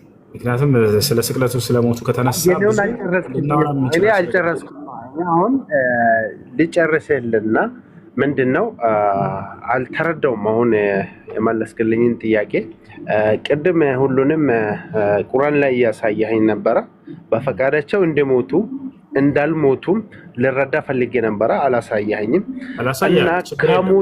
ምርጫን እንደሰጣቸው አሳያለሁ። ችግር የለም። ከሞቱስ በኋላ ደግሞ ይመለሳሉ ወይ? በሌላኛው ዓለም እንደ ኢየሱስ ክርስቶስ እኛን ሊወስዱ ይመጣሉ። ነቢዩ ሙሐመድ ሞቶ ወደ ካባ እንደተቀበሩም እንደዛም ነው አይደለም? ካባ ውስጥ አልተቀበሩ። ካባ ውስጥ አልተቀበሩም። ካባ አይደለም ቤታቸው። እኔ እንድታስረዳኝ ስለምፈልግ ነው። ገብቶኛል። እንደዛ ነው። አሁን ወደ ክርስትና መግባት ያልፈለግኩት መረዳት እና መጠየቅ ስለምትፈልግ ነው። ገብቶሃል? ሙግት ብትፈልግ ኑሮ አሁን ወደ ክርስትና ገብቼ አንዳንድ ጥቅሶች ያነሳልህ ነበር፣ በክርስቶስ በሞት መነሳት መመለስ ምናምን ዙሪያ ማለት ነው አይደለ? ስለዚህ አንተ መጠየቅ ብቻ ስለሆነ የምትፈልገው ስለ ስብዕና ያንን ጠብቄ እየመለስኩልህ ነው። እና ነው ነብዩ ሰለላሁ ዐለይሂ ወሰለም የሞቱበት ምክንያት ምንድን ነው ከተባለ ምርጫ ተሰጥተው ነበር። አይን መቆየት ይፈልጋለሁ ቢሉ እንዳስመረጣቸው አምላክ አላህ ሱብሓነሁ ወተዓላ አምላክ አላህ አስመርጦኛል ብለው ቃል በቃል ተናግረዋል። መርጠውት ነው ነብዩ ሰለላሁ ዐለይሂ ወሰለም ወደ ቀጣዩ ዓለም መሸጋገር ይፈልጋለሁ፣ የዚህ ዓለም ህይወት ይበቃኛል፣ መልእክቴ ካደረስኩኝ አድርስ የተባልኩትን ብለው ራሳቸው ነብዩ ሰለላሁ ዐለይሂ ወሰለም ምርጫውን ወስደዋል። እንደኛ እሱ ነው። ሌላው ነገር ዳግም የመሲህ ሲሆን መመለስ ለምን ሌሎችስ ነብያቶች አልመጡም ወይንም እነሱ ለምን እንዲመጡ አልሆነም? መሲሁ ዳግም እንዲመጣ ወደ ምድር ለምን ተፈለገ የሚለውን ምክንያቱን ልንገርህ። እሺ አለ ኤነርጂ በደንብ እየሰማሁ ነው። አሁን አዳምጡ በደንብ አድርጋችሁ። እንደ ሁለታችንም እምነት እንደ ክርስትናም እንደ ሙስሊሞችም ምንድን ነው ያለው ነገር መሲሁ ዳግም ይመጣል የሚለው ነገር ላይ እንስማማለን። ገብታችኋል? አንድ የማንስማማበት ነገር ምንድን ነው? መሲሁ ተገደለ፣ ተሰቀለ፣ ተነሳ፣ አረገ የሚለው የእናንተ እምነት ሲሆን እንደ እስልምና ደግሞ አምላክ አላህ ሱብሓነሁ ወተዓላ በክብር አሳርጎታል። ሳይገደል ሳይሰቀል እነዚያ ይሁዲዎች አሳልፎ ሳይሰጠው በክብሩ አሳርጎታል ብለን እናምናለን። ገብታችኋል? አምላክ አላህ በቁርአን ላይ ገና መሲሁን ለመግደልና ለመስቀል ሲያሴሩበት እኔ ከተንኮላቸውና ከሴራቸው አድናለሁ ብዬ ቃል ገብቼለት አንስቼዋለሁ ብሎ ይነግረናል። በቁርአን ላይ ሲናገር ምን አለ? ወመከሩ ወመከረላህ ወላሁ ኸይሩል ማኪሪን አለ። መሲሁ ላይም ተንኮልና ሴራን አሴሩበት፣ እኔ ደግሞ ተንኮልና ሴራቸውን አከሸፍኩኝ። እኔ የተንኮለኞችን ተንኮል የማውቅና የማከሽፍ ነኝና ብሎ ተናገረ። ከዚያ መሲሁን ያናገረውን ቃል ተረከልን በቁርአን ላይ ኢዝ ቃለ አላህ ያ ዒሳ ኢኒ ሙተወፊከ ወራፊዑከ ኢለየ ወሙጠሂሩከ ሚነ ለዚነ ከፈሩ አለ። አንተ ዒሳ ሆይ እኔ አንተን ላነሳህ ነው፣ ወደ እኔም ልወስድህ ነው፣ ከእነዚያ ከካዱት ከይሁዳውያንም ግድያና ስቅለትም ላድንህ ነው አለው። አያቸው አይደለ? ገና ቀድሞ ተንኮልና ሴራቸውን አምላክ አላህ ሱብሓነሁ ወተዓላ ስላወቀ ለመሲሁ አሳወቀው። በአንተ ላይ እንዲህ እያደረጉ ነው፣ እያሰቡ ነው አንተን ለመግደል ለመስቀል፣ እኔ ተንኮልና ሴራቸውን ደግሞ አክሽፌ ልወስድህ ነው ብሎ ቃል ገባለት። ከዚያም እርሱን ለመግደል በመጡ ጊዜ አምላክ አላህ ሱብሓነሁ ወተዓላ ያን የተከበረ ታላቅ ነቢይ ለነዚያ ለተዋረዱ ለአይሁዶች አሳልፎ ሳይሰጠው አከበረው፣ በመልአክ እንዲያርግ አደረገው፣ አነሳው። አላህ ሱብሓነሁ ወተዓላ በል ረፈዐሁ ላሁ ኢለይህ ይላል። በእውነትም እኔ ወደ እኔ አንስቼዋለሁኝ ይላል። ገብተዋል። የት ይገኛል ከተባለ በሁለተኛው ሰማይ ላይ በክብር ይገኛል። ነቢዩ ሙሐመድ ሰለላሁ ዐለይሂ ወሰለም ሰባቱን ሰማያት አድርገው በሄዱ ጊዜ የሶላትን ትእዛዝ ለመቀበል ከአምላካችን ከአላህ ዘንድ ከመልአኩ ገብርኤል ጋር አብረው ሂደዋል። የዛኔ ሁለተኛው ሰማይ ላይ አግኝተውታል። ሰላምታንም ሁሉ ተለዋውጠዋል። ማስረጃ ሐዲስ ላይ ከፈለጋችሁ ሶሒህ ሙስሊም 162 ላይ ማየት ትችላላችሁ። ነቢያችን ሰለላሁ ዐለይሂ ወሰለም ምን አሉ? ለማ ዑሪጀ ቢ ኢለ ሰማኢ ሳቢዓ እጠለዕቱ ፊ ሰማኢ ሳኒያ ፈረአይቱ ዒሳ ወየሕያ ዐለይሂም ሰላም ብን ልኻላ ፈሰለመ ዐለየ ወረሐበ ቢ ወደዓሊ ብልኸይር ፈቃሉ መርሐበን ብልአኽ ሳሊሕ ወነቢይ ሳሊሕ። ነቢያችን ሰለላሁ ዐለይሂ ወሰለም ምን አሉ? ሰባቱን ሰማይ እንዳርግ በተደረግኩኝ ጊዜ ወደ ሁለተኛው ሰማይ ላይ ስወጣ በሁለተኛው ሰማይ ላይ የማርያምን ልጅ መሲሁን አገኘሁት አሉ። ኢብኑ መርየም ብለው ቃል በቃል የማርያምን ልጅ መሲሁን አገኘሁት አሉ። ፈሰለመ ዐለየ በእኔ ላይ ሰላምታንም አቀረበልኝ፣ ወረሐበ ቢ አቀባበልም አደረገልኝ አሉ። ወደዓሊ ብልኸይር ለእኔም በመልካም ነገር ጸሎት አደረገልኝ አሉ። ወደ ፈጣሪያቸው ወደ አላህ እየሄዱ ስለሆነ ነቢ ሰለላሁ ዐለይሂ ወሰለም ትእዛዛትን የሶላት ትእዛዛትን ለመቀበል የዛኔ ከአምላክህ ዘንድ መልካም ነገር ይግጠምህ ሙሐመድ ብሎ እንትን አላቸው፣ ጸሎት ያደረጋላቸው። እንዴት ተቀበላቸው? አቀባበሉ እንዴት ነበር ከተባለ በዚህ ቃል መርሐበን ቢልአኽ ሳሊሕ ወነቢይ ሳሊሕ ነው ያላቸው። መልካሙ ወንድሜ መልካሙ ነቢይ እንኳን መጣህ ወደ ሰማይ ዓለም አላቸው። ማን ነው ብሎ አልጠየቅም ዒሳ። ሁሉም እያንዳንዱ ሰማይ ላይ ነቢያቶችን በነፍሳቸው አግኝተዋቸዋል። ዒሳን ግን መሲሁን እርሱ ስላልሞተ ስላልተገደለ ስላልተሰቀለ ከነስጋው ከነነፍሱ ነው ያገኙት። አሁን እዚህ ቦታ ላይ እንዴት አወቋቸው ነቢያቶች? አንዱም ነቢይ እንኳን በሰማይ ላይ ማን ነው ይሄ ብሎ የጠየቀ የለም። ገና እንዳዩቸው መልካሙ ነቢይ መልካሙ ወንድማችን ሙሐመድ እንኳን ወደ ሰማይ ዓለም መጣ ብሎ አቀባበል ነው ያደረጉላቸው። ምክንያቱም ከዚያ በፊት እነዚህ ነቢያቶች ሁሉ ስለ ነቢ ሰለላሁ ዐለይሂ ወሰለም ሙሉ ገጽታና አካል ተክለሰውነታቸው በደንብ ያውቁ ነበር። ማንም ነቢይ የለም ለትውልዱ ስለ ነቢዩ ሙሐመድ ሰለላሁ ዐለይሂ ወሰለም መገለጫዎች እንዳለ የተናገረ ቢሆን እንጂ አምላክ አላህ ባለፉት ነቢያቶች ላይ ሁሉ እንዳለ ቃል ኪዳን ይዞባቸዋል ስለ መጨረሻው ዘመን ነቢይ። ምክንያቱም ያለፉት ነቢያቶች ለየአካባቢያቸው ለየህዝቦቻቸው ነበር የሚላኩት። የመጨረሻው ዘመን ነቢይ ነቢ ሰለላሁ ዐለይሂ ወሰለም ሲላኩ ለዓለም ሁሉ ተላኩ። ያ ማለት የእነዚያን ነቢያቶች ሁሉ ኃላፊነትና በጫንቃቸው ላይ ተሸክመው ለትውልድ ያስተላለፉ ነቢይ ናቸው። በጣም ትልቅ ሁኔታ አላቸው በቀደሙት ነቢያት ላይ ሁሉ። ያ ሁሉ ነቢይ ለየአካባቢው ለየሰፈሩ ህዝብ አድርስ የተባለውን ነቢ ሰለላሁ ዐለይሂ ወሰለም በእርሳቸው ጫንቃ ላይ አምላክ አላህ አደረገና አንተ ደግሞ ለዓለም ትውልድ ሁሉ አድርስ አላቸው። ቃል ኪዳን ይዞባቸዋል ያለፉትን ነቢያቶች ሁሉ። ማስረጃ አለው ከተባለ አዎ በሱራ አልዒምራን ላይ አምላክ አላህ ሲናገር ወኢዝ አኸዘ አላሁ ሚሳቀ ነቢይነ ለማ አተይቱኩም ሚን ኪታቢን ወሒክማ ثመ ጃአኩም ረሱሉን ሙሰዲቁን ሊማ መዐኩም ለቱእሚኑነ ቢሂ ወለተንሱሩነህ ቃለ አቅረርቱም ወአኸዝቱም ዐላ ዛሊኩም ኢስሪ ቃሉ አቅረርና ቃለ ፈሽሀዱ ወአና መዐኩም ሚነ ሻሂዲን።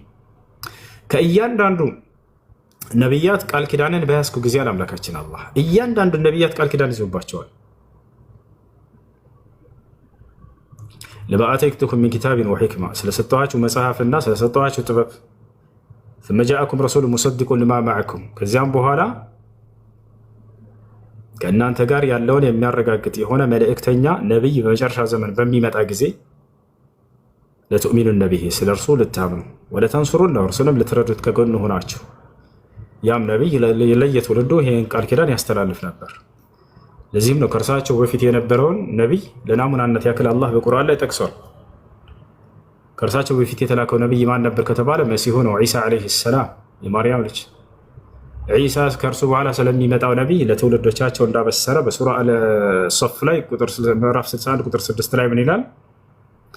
ወኢዝ ቃለ ዒሳ ብኑ መርየም ያ በኒ እስራኤል ኢኒ ረሱሉላሂ ኢለይኩም ሙሰዲቀን ሊማ በይነ የደየ ሚነ ተውራት ወሙበሽረን ቢረሱሊን የእቲ ሚን ባዕድ እስሙሁ አሕመድ ፈለማ ጃአሁም ቢልበይናት ቃሉ ሃዛ ሲሕሩን ሙቢን አለ።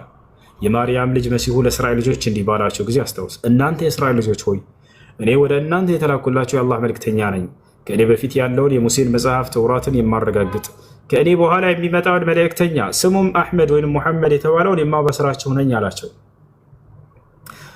አያችሁ ነቢያችን ሰለላሁ ዐለይሂ ወሰለም ምን አሉ? ሐዲስ ላይ ሲናገሩ አነ ዳዕወተ ቢኢብራሂም ወቢሻረተ አኺ ዒሳ አሉ። እኔ የአባቴ የአብርሃም የጸሎት ውጤትና የወንድሜ የመሲሁ ብስራት ነኝ አሉ። መሲሁ ስለ እርሳቸው እንዳበሰረ በዚህ በነገርኳቸው አንቀጽ ላይ። አሁን ወደ መጀመሪያው ልንመለስላችሁ። ስለዚህ ነቢያቶች ማን ነው ይሄ ብለው ያልጠየቁት በራሳቸው ያወቋቸው ቀድሞ በእነርሱ አንደበት ላይ አምላክ ስለ ነቢዩ ሰለላሁ ዐለይሂ ወሰለም መገለጫ እንዳለ ነግሯቸው ስለነበር ነው። እንደ አዲስ ማን ነው ብለው አልጠየቁም። ሊአነሁም ያዕሪፉነሁ ምክንያቱም ያውቁታል። በእያንዳንዱ ነቢያት ላይ ይሄን አምላክ አላህ ሱብሓነሁ ወተዓላ ዐለይሂ ወሰለም አሳውቋቸው ነበር። አላህ በቁርአን ላይ ሲናገር አለዚነ አተይናሁሙል ኪታብ ያዕሪፉነሁ ከማ ያዕሪፉነ አብናአሁም ይላል። ሙሐመድ ሆይ እነዚያ ከአንተ በፊት መጽሐፍን የሰጠኋቸው ነቢያት ሁሉ የየራሳቸውን ልጆች እንደሚያውቁት የራሳቸውን አንተን ማን ነው ልጆቻቸውን እንደሚያውቁ ያክል አንተን የሚያውቁሃል ብሎ ተናግሯል። አንተ ልጅህ ይጠፋል እንዴ? በአንድ ሚሊዮን ልጆች መካከል ቢቀላቀል ላ አይጠፋም በፍጹም። ከዛሊክ ልክ እንዲሁ ነቢያችን ሰለላሁ ዐለይሂ ወሰለምን ሰው ልክ እንደ ልጁ አንተ ልጅህን እንደምታውቅ ነቢ ሰለላሁ ዐለይሂ ወሰለምን እንዳለ ያለፉት ነቢያትና ተከታዮቻቸው ያውቋቸው ነበር በመገለጫቸው። እዚያም በሰማይ ቤት በሄዱ ጊዜ ነቢ ሰለላሁ ዐለይሂ ወሰለም ማን ነው ብለው ያልጠየቁት ለዚህ ነው። ምክንያቱም ተገልጾላቸው ስለነበር በእነሱም ላይ ያውቋቸው ነበር ገጽታቸውን ሁላ። እሺ አሁን እሱን ጨረስን። እንዳጠቃላይ መሲሁ ዳግም እንዲመጣ የሚደረገው እርሱ ብቻ ለምንድን ነው? ለምን ሌሎቹ ነቢያቶች እንዲመጡ አይደረግም የሚል ጥያቄ ነው እና እርሱን ልመልስላቸው። አዳምጡ፣ እርሱን ልመልስላቸው። አይሁዲዎች መሲህ ይመጣል ብለው እስካሁን ድረስ ይጠብቃሉ። ይህን ታውቃላችሁ። እስከ መቼ ድረስ ነው ይመጣል ብለው እየጠበቁ የሚቆዩት? ኢስላም ይናገራል። ነቢ ሰለላሁ ዐለይሂ ወሰለም ይህን በትንቢት ደረጃ ተናግረዋል። ላ ተቁሙ ሰዓቱ ሐታ ተረው ዐሸረተ ዓለማት ሰዓ፣ 10 የትንሣኤ ምልክቶችን እስክታዩ ድረስ ትንሣኤ አትቆምም ወይም ይህች ዓለም አትፈጸምም አሉ ነቢ ሰለላሁ ዐለይሂ ወሰለም። እነዚህ 10ቶቹ ምልክቶች ታላላቅ የትንሣኤ ምልክቶች ተብለው ይገለጻሉ። እንደ እስልምና አስተምህሮ ነቢ ሰለላሁ ዐለይሂ ወሰለም የገለጿቸው እነዚህ 10ቶቹ ምልክቶችን እስክታዩ ድረስ ትንሣኤ አትቆምም። 10ቶቹ ምልክቶች ከታዩ በኋላ ደግሞ ትንሣኤ ትቆማለች፣ ይህች ዓለም ፍጻሜዋ ይሆናል የዛኔ አሉ። የመጀመሪያው ምንድን ነው?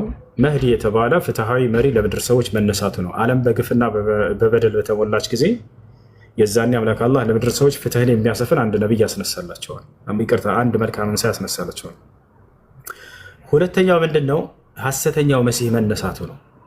አሁን እዚህ ጋር ነው እንግዲህ አይሁዲዎችም እስከዚያ ዘመን ድረስ መሲሁ ይመጣል ብለው ይጠብቃሉ አሉ ነቢ ሰለላሁ ዐለይሂ ወሰለም። እስካሁን ድረስ ታውቃላችሁ፣ መሲሁ ይመጣል ብለው በተስፋ እየጠበቁ ነው አይሁዲዎች። እውነተኛው መሲህ መጥቶላቸው አንቀበልም ብለዋል። ማን ነው እውነተኛው መሲህ? የድንግል ማርያም ልጅ እርሱ ነው እውነተኛው መሲህ። አምላክ አላህ በነቢያት አንደበት ሁሉ መሲህ ይመጣል ብሎ የነገራቸው ስለ እርሱ ነበረ። መሲሁ ይመጣል ብሎ ነግሯቸው ነበር አምላክ አላህ ሱብሓነሁ ወተዓላ በነቢያቱ ሁሉ አንደበት። እውነተኛው መሲህ ማን ነው? ዒሳ ዓለይሂ ሰላም ናቸው፣ የማርያም ልጅ። ነገር ግን አይሁዲዎች ይህን መሲህ አንቀበልም ብለው ክደዋል። ታዲያ ክርስቲያኑ አይሁዶች የሚቀበሉት መሲህ ይመጣል ወይ ወደፊት? አዎ። ነቢ ሰለላሁ ዐለይሂ ወሰለም ሐሰተኛው መሲህ በሚነሳም ጊዜ አይሁዶች ለእኛ ቃል የተገባው መሲህ ይሄ ነው ብለው ይከተሉታል አሉ። ቃል በቃል ሲናገሩ ቃለ ነቢ ሰለላሁ ዐለይሂ ወሰለም የኽሩጁ ደጃል ሚን አርድ ኹራሳን ፈየትበዑሁ 70,000 የሁዲ ወዐላ ሩኡሲሂም ጠያሊስ አሉ። ሐሰተኛው መሲህ የዘመኑ ፍጻሜ ከመድረሱ በፊት ይነሳል አሉ። የዛኔም አይሁዳውያን ይከተሉታል። የጦር ልብሶችን ያደረጉና የለበሱ ሆነው የትም ቦታ ሲሄድ አብሮት ይከተላሉ። ከዚያ በኋላ ሶስተኛው ደረጃ ላይ ማን ይመጣል? እውነተኛው መሲህ ይመጣል። አሁን እዚህ ቦታ ላይ አይሁዲዎች ለምን እውነተኛውን መሲህ ሳይቀበሉ ቀሩ? ከዚህ በፊት የማርያምን ልጅ ወደፊት ሐሰተኛው መሲህ በሚነሳ ጊዜ ደግሞ ለምንድን ነው የሚቀበሉት ወደሚለው እንምጣ። አይሁዲዎች መሲህ ሲባል ጊዜ ሲጠብቁት የነበረው እንደቀደሙት ነቢያቶች በምድር ላይ ስልጣንን የሚያጎናጽፋቸው ምድራዊ መንግስትን የሚሰጣቸው የሆነ መሲህ ነበር ሲጠብቁ የነበረው። ልክ እንደነ ሙሴ፣ ልክ እንደነ ሰለሞን፣ ልክ እንደነ ዳዊት የበላይነትን የሚያጎናጽፋቸው በምድር ላይ የምድር መንግስትን የሚመልስላቸው አይሁድ ማን ነው መሲህ ነበር የሚጠብቁት። ነገር ግን የማርያም ልጅ ዒሳ ዓለይሂ ሰላም መሲሁ በሚመጣ ጊዜ ኢየሱስ ሲሰብካቸው የነበረው ስለ ሰማያዊ መንግስት እንጂ ስለ ምድራዊ መንግስት አልነበረም። በምድር ላይ ስለሚያገኙት ጊዜያዊ መንግስት ጠብቀው ነበር። እነርሱ ገብቷቸዋል አይደል? በሮማውያን ቅኝ ግዛት እየተጨቆኑ ነው ያሉት። ያንን አንስቶ እርሱ የበላይነትን የሚያጎናጽፋቸው መሲህ ነበር የጠብቁት፣ ምድራዊ መንግስትን የሚያቋቁምላቸው ባጭሩ። ነገር ግን መሲሁ ዒሳ ዓለይሂ ሰላም ሲሰብካቸው የነበረው ስለ ምድራዊ መንግስት ሳይሆን ስለ ሰማያዊ መንግስት ነበር። በሰማይ ላይ እንዲህ ታገኛላቸው እያለ ነበር ሁሌ የሚሰብካቸው። እነዚህ ሰዎች ይሄ ለእኛ ቃል የተገባው መሲህ አይደለም ብለው አስተባበሩት። አንተ በተአምራዊ መንገድ የተወለድክ ሳትሆን በዝሙት ነው የመጣኸው ብለው ዋሽበት ቀጥሉ። እሱ ሶሪ ተመልሼ እገባለሁ። ስራ ቦታ ነው ያለው ዘጋግቼ አብሽር፣ ችግር የለም። ትምህርቱን ቀጥል። ደግሞ በጣም ነው ማከብሬ፣ ደስ ይለኛል። የአንተ ትምህርት እከታተላለሁ ሁሌ። በጣም ነው የምወደው ወንድሜ። እመለሳለሁ ሰጋ እና ስለዚህ አስተባብለውት ነበር እርሱ። ለምን እነሱ ሲጠብቁት የነበረው ምድራዊ ስልጣንን ምድራዊ መንግስትን የሚያጎናጽፋቸው ነበር። ገብቷቸዋል አይደል? ነገር ግን መሲሁ ሲሰብካቸው የነበረው ስለ ሰማያዊ መንግስት ነው። በሰማይ ላይ እንዲህ ታገኛላችሁ፣ መንግስቴ በሰማይ ነው ሲላቸው አታስታውሱ? መጽሐፋቸው ላይ እነሱ የሚፈልጉት ምድራዊ መንግስትን ነበር ዘንድ ያቆናጥጣቸው። እሱን ሳይቀበሉት ቀሩ። ያኛው ሐሰተኛው መሲህ ግን በሚመጣ ጊዜ ምድራዊ መንግስትን ያሳያቸዋል። ለዚያ ነው የሚቀበሉት። የዚህ የምድር ስልጣን እና ግዛት ለእኔ ነው ብሎ እንትን ይናገራል። የዚህ ዓለም አምላክ ነኝ በቃ ይላቸዋል። በምድር ላይ ስልጣንን መንግስትን የሚያጎናጽፍን መሲህ ቃል መጥቷልና በቃ እርሱ ነው ብለው የዛኔ ይቀበሉታል። ነቢዩ ሰለላሁ ዐለይሂ ወሰለም ሲናገሩ ሐሰተኛው መሲህ ሲነሳ የዛኔ አይሁዳውያን ለእኛ ቃል የተገባው መሲህ ነው ብለው ይከተሉታል። ስለዚህ አምላክ አላህ ሱብሓነሁ ወተዓላ ምን አደረገ? እውነተኛውን መሲህ አነሳው። ገብቷቸዋል። የዛኔ የትንሣኤ ቀን በሚመጣ ጊዜ ሐሰተኛው መሲህ በሚነሳ ጊዜ አይሁዳውያኖች ለእኛ ቃል የተገባው መሲህ ይሄ ነው ብለው ዓለምን እያሰሱ እያለ ከእርሱ ጋር አላህ እውነተኛውን መሲህ ሊያወርደው ይገባል። የዛኔ ነው የሚያወርደው በሶስተኛው ደረጃ ላይ። ሐሰተኛውን መሲህም የዛኔ ያጠፈዋል። ገብቷቸዋል አይደል? ታዲያ ሐሰተኛውን መሲህ ማጥፋት ያለበት ማን ነው? ከእርሱ ጋር ትስስር ያለው እውነተኛው መሲህ መሆን ስላለበት ነው አምላክ አላህ በህይወት ያስቀረው መሲሁን። አብርሃም መጥቶ ቢገድለው ሐሰተኛውን መሲህና ቢያጠፋው ያስኬዳል? ጥበቡ አያስኬድም ነበር። ምክንያቱም አብርሃም ከሐሰተኛው መሲህ ጋር ግንኙነት የለውም። ነቢዩ ሙሐመድ ሰለላሁ ዐለይሂ ወሰለም መጥተው ቢያጠፉት ሐሰተኛውን መሲህ ያስኬዳል? አያስኬድም ነበር። ጥበቡ ማን ነው ማጥፋት ያለበት? ያ ያስተባበሉትና የካዱት እውነተኛው መሲህ መጥቶ ነው ራሱ ያንን ሐሰተኛው መሲህ ማጥፋት ያለበት። ይሄ ነው ጥበቡ የሚያስኬደው። ገብቷቸዋል? ይህ ነው። ነገር ግን ቢነሳ ኑሮ ሐሰተኛው መሲህ ነቢዩ ሰለላሁ ዐለይሂ ወሰለም ማጥፋት ይችሉ ነበር ወይ? አዎ። ማስረጃ ቃል በቃል ሐዲስ ላይ ነቢ ሰለላሁ ዐለይሂ ወሰለም ሲናገሩ ምን አሉ? ቃለ ነቢዩ ሰለላሁ ዐለይሂ ወሰለም ለው ኸረጀ ወአነ በይነ አዝሁሪኩም ለከፈይቱኩም ዐንሁ አሉ። ሐሰተኛው መሲህ እንዳው እኔ በህይወት በመካከላችሁ እያለሁኝ ቢነሳ ኑሮ እኔ በቃችሁ ነበር ለእርሱ ብለው ተናግረዋል። ነቢ ሰለላሁ ዐለይሂ ወሰለም ሁወ አቅዋ መን ኸለቀሁ ላሁ ሱብሓነሁ ወተዓላ ዐላ ወጅሂል አርድ። አላህ ሰማይና ምድርን ከፈጠረ ማነው? ሰውን ከፈጠረ አንስቶ እስከ ዘመኑ ፍጻሜ ድረስ ከማንም በላይ ኃይል ያለው ፍጡር የፈጠረው ነቢ ሰለላሁ ዐለይሂ ወሰለም ነው። በነገራችን በጣም ኃይለኛ ነበሩ። ነገር ግን ያንን ኃይላቸውን ሰዎች ላይ እንትን አልተጠቀሙትም። እንዳጠቃላይ ነቢ ሰለላሁ ዐለይሂ ወሰለም ቢወጣ እኔ በቃችሁ ነበር ብለው ተናገሩ። ነገር ግን ማነው መግደል ያለበት? ያንን ከተባለ ሐሰተኛውን መሲህ እውነተኛው መሲህ ነው ማጥፋት ያለበት። ለዚህ ነው አምላክ አላህ በህይወት ያስቀረው እሱ። ዳግም ያ ሐሰተኛው መሲህ መጥቶ አይሁዳውያኖች ለእኛ ቃል የተገባው መሲህ መጥቶልናል ብለው ያንን ተቀብለው እየሄዱ ባሉበት ሰዓት አላህ እውነተኛውን መሲህ ያወርደዋል። እንዴት ይወርዳል? መሲሁ ዝም ብሎ በከንቱ ወረድ አይደለም። በመላእክት ታጅቦ ነው የሚወርደው አሉ ነቢ ሰለላሁ ዐለይሂ ወሰለም። ከቀኝና ከግራው መላእክቶች አጅቦት ይወርዳል። ታቸዋል። የዛኔ በመላእክት ታጅቦ ይወርዳል ዒሳ ዐለይሂ ሰላም። ከዚያ በኋላ ሐሰተኛውን መሲህ ይገድለዋል። እርሱን ሲያመልኩና ሲገዙ የነበሩ ሰዎችን ስህተት ላይ እንዳሉ ይነግራቸዋል። መስቀልንም ያጠፋል፣ ይሰብራል። እንዳለ የምድር ሰዎች ሁሉ ለአንዱ አምላክ ይገዛሉ። ሁሉንም የምድር ሰዎች ለአንዱ አምላክ እንዲገዙ ካደረገ በኋላ የዛኔ የእርሱ ፍጻሜ ይሆናል። ቦታቻለ አይደል? ይሄ ይሆናል። ሁሉም የምድር ሰዎች ለአንድ አምላክ ፈላ የብቃ ፊ ዘማን ይህን ኢስላም ሰለላሁ ዐለይሂ ወሰለም በእርሱ ዘመን ለአንድ አምላክ የሚገዛ ሙስሊም እንጂ ሌላ ማንም አይኖርም ብለው ተናገሩ። እና ከዚያ በኋላ መሲሁ እንደ ማንኛውም ሰው ፍጻሜ ይሆናል ማለት ነው። እሺ ጊዜ ዳኛ ነው የሚለው። ሰላም እንዴት ነሽ? ሰላም እሱ እንዴት ነህ? ብዙ ጥያቄ አንደኝ እዚህ ጋር እንደመልስልኝ ሁሱ ሰላም ነው። ብዙ ታገስኩኝ። አንድ ጊዜ ታስተናግደኝ። እሺ ጥያቄ ምንድን ነው? እሱ እዚሁ ላይ ጥያቄ ነበረኝ። እኔ እዚሁ ላይ የራሴ አንድ ጥያቄ አለኝ፣ ግን ከዛ በፊት እዚህ አሁን አስረዳው ላይ ጥያቄ አለኝ። እሺ ጥያቄ ምንድን ነው? አሁን ካወራኸው ማለቴ መሲሁ ተመልሶ እንደሚመጣ የሚናገር የቁርአን አንቀጽ ልትሰጠኝ ትችላለህ? ከዛ በኋላ ሶችም ማጣቀሻ አድርገህ ትሰጠኛለህ ማለት ነው። አብሽር እሰጥሃለሁ። እሺ እዚሁ ላይ መሲሁን ይላል።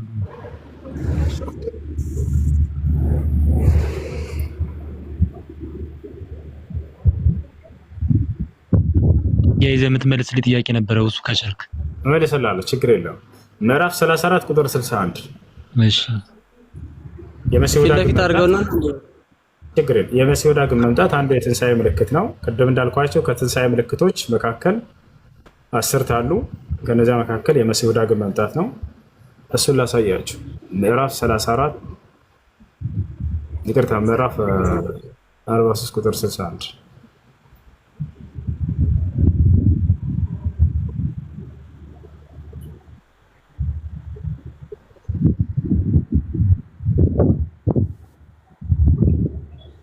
ያው እና እዚህ ጋር እሺ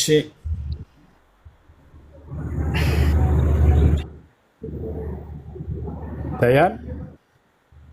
እርሱም ለሰዓት እርሱም ኢሳ በቅንፍ ነው። እሱ አረበኛው ላይ የለም።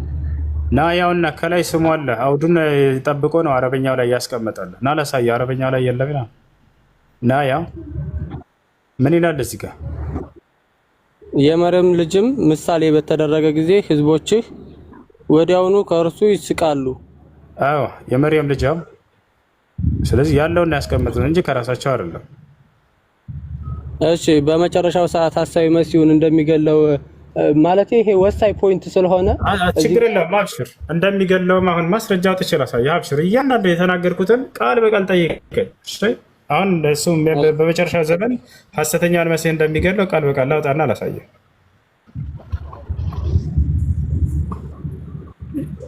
ምንም ሸም እንዳይዛችሁ በቃ ይሄንን ማስረጃ በጠይቀው ምናምን ደስ እያለ ነው መልሰላችሁ።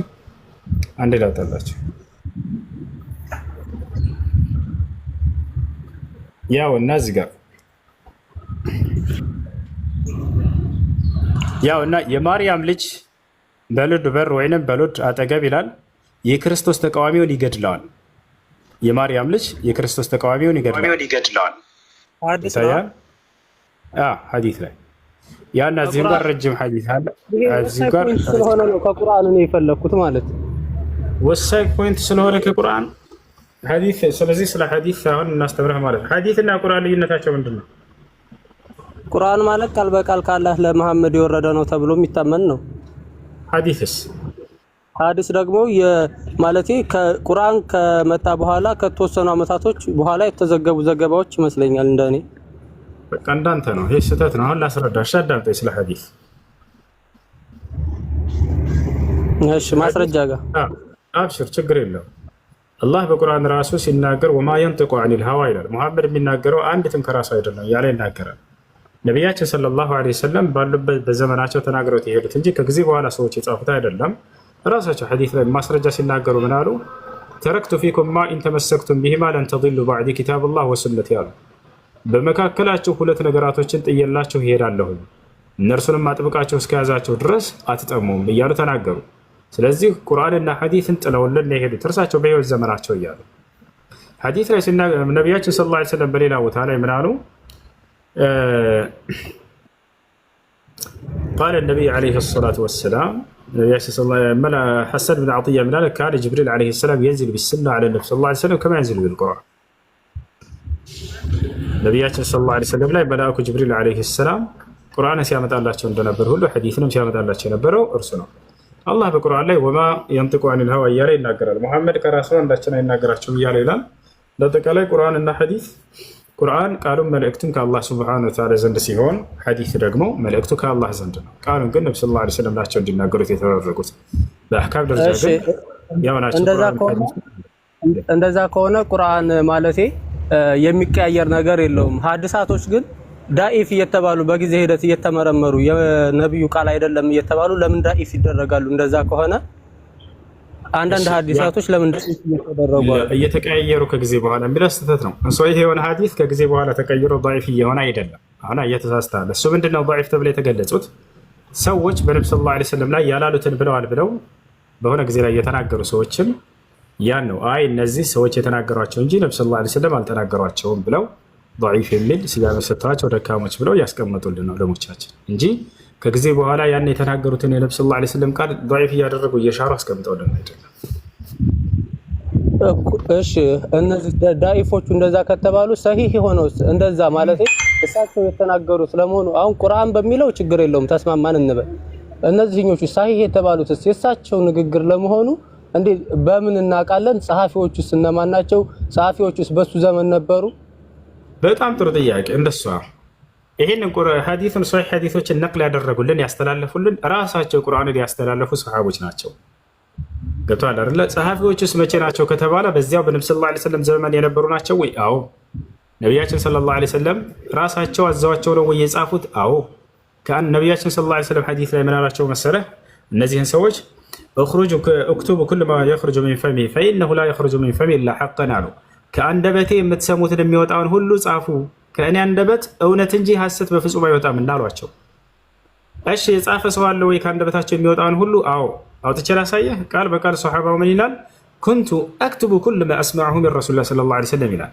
ከነቢዩ ሙሐመድ ሰለላሁ ዐለይሂ ወሰለም አንደበት የምሰማውን ሁሉ እጽፍ ነበር አለ ሶሐባው። ስለዚህ ከአንደበታቸው የሚሰማውን ቁርአንና ሐዲስ ሁሉ ሶሐቦች ቁጭ ብለው ሲጽፉ እንደነበር ራሳቸው ይናገራሉ። ስለዚህ በዘመናቸው ነው የተጻፈው እንጂ ከጊዜ በኋላ ቡኻሪና ሙስሊም መጥቶ የጻፈ ይመስላቸዋል ሰዎች። ላ አይደለም። ቡኻሪ ጀምዕን ያደረገው ሰበሰበ እንጂ በአንድ ጥራዝ ላይ ምንም አዲስ የጻፈው ነገር የለም። የተጻፈው መቼ ነው ከተባለ እኔ ከነብዩ ሰለላሁ ዐለይሂ ወሰለም አንደበት የሰማሁትን ሁሉ ጽፌያለሁ ብሎ ሶሐቦች ይናገራሉ። እነሱ ይጽፉ ነበር። ላሳየህ ይሄን የተናገሩበትን ሁሱዬ ሰሂህ ሙስሊም አሁን የተጻፈው ማለቴ ስንት ዓመት ይሆነዋል? ቢያንስ እስኪ በአመት ደረጃ አስቀምጠው።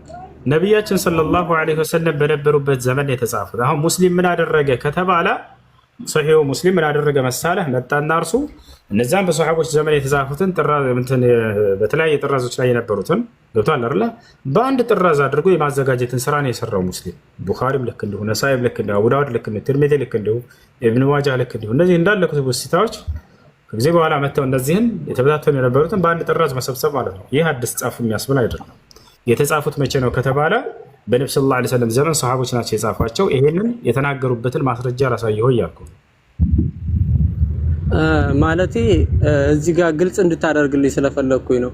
አሁን ስልህ እኔ አሁን ዳኢፍ የሚባሉት ውስጥ የመሐመድ ቃል ቢሆኑት ማለቴ የማይሆነውን ትታዩ የሚሆነውን ብቻ ማለቴ ጥሩ መልካሙን እየጻፉ ቢሆንስ ምን ማስረጃ ሊሆን ይችላል? በቅርብ ከሆነ እየተሰበሰቡ ግምታዊ ነገር እንትና አይባልም። እሺ ወደ መልሶ እሄድልሃለሁ። እንዲህ ቢሆንስ እያልን ፍልስፍና መፈላሰፍ ጥያቄዎችን እንደሱ አያስኬድም። የሆነ ነገር ይዘህ መጠየቅ ነው። እሺ አሁን እዚህ ቦታ ላይ ምን መሰለህ እንደሱ እንዳለን ሰነድ የሚባል ነገር ማለት ሪጃል የሚባል ነገር አለ። በእኛ ጋር ሰነድ የሚባል ነገር አለ። ተቀላ ለምሳሌ ቡኻሪ መጥቶ ከነቢዩ ሙሐመድ ሰለላሁ ዐለይሂ ወሰለም እንደደረሰኝ ከሆነ ብሎ በእርሶና በነብዩ ሰለላሁ ዐለይሂ ወሰለም ማንንም ሳያስገባ ዝም ብሎ ቢጽፍ ኑሮ የዛኔ ማን አደረሰ በእርሳቸው ዘመን ኑረሃል ወይ ብለን እንጠይቀዋለን። ችግር የለው። ነገር ግን ከእስላም ለየት የሚያደርገው ምን መሰለህ? በዘጋቢዎቹና በቃሉ ባለቤት መካከል እንዳለ ዘጋቢዎቹ ሁሉ አሉ። ግለሰብ እንትኖቹ ማለት ነው። ሰነድ አለ፣ ሪጃሎቹ አሉ። ምናልባት ክርስቲያን ከሆንክ ይሄ ነገር በመጽሐፍ ቅዱስ ላይ ነው የሌለው። ለምሳሌ ሉቃስ መጣና ምን አለ? የቃሉ አገልጋዮች እንዳስተላለፉ ይክልልኝ ብሎ ጻፈው። ማናቸው እነዚያ በአንተና በክርስቶስ መካከል ያሉት ብለን ብንጠይቅ እንትኖቹ ዘጋቢዎቹ የሉም። ወፍ ሉቃሱን ግን ሌላም ጥያቄ ስላለ በቁርአኑና በሐዲስ ላይ መሰረት አድርጋ አውራኝና የመጽሐፍ ቅዱስን ተወት እናድርገው። እሺ እና ቡኻሪ አንዱን ሐዲስ ለምሳሌ ወጣ አድርጌ ባሳየህ እኔ ነብዩ መሐመድ ከእርሳቸው እንደደረሰኝ ሳይሆን የሚለው ከእርሱ ጀምሮ እስከ ነቢዩ ሰለላሁ ዐለይሂ ወሰለም ድረስ ያሉትን እያንዳንዳቸውን ግለሰቦች ያነሳቸዋል። አያርለ ያ ነው ለአጠቃላይ መቼ ነው የተጻፈው ሐዲስ ለሚለው ብዙ ሰው የሚመስለው ቡኻሪና ሙስሊም ከ200 ዓመት በኋላ ተነስተው የጻፉ ይመስላል። አይደለም። ቡኻሪና ሙስሊም በአንድ ጥራዝ የመሰብሰብን ስራ እንጂ የሰሩት የተጻፈው በነብዩ ሰለላሁ ዐለይሂ ወሰለም ዘመን ነው። ማስረጃ ላሳየህ ከፈለክ አንድ አውጥቼ ላሳያችሁ። ሌሎችም ማየት የሚፈልጉ ካሉ እሺ፣ ከእርሳቸው አንደበት የምሰማውን ሁሉ ጽፌያለሁ ብሎ የተናገረውን ላሳየህ አንዴ።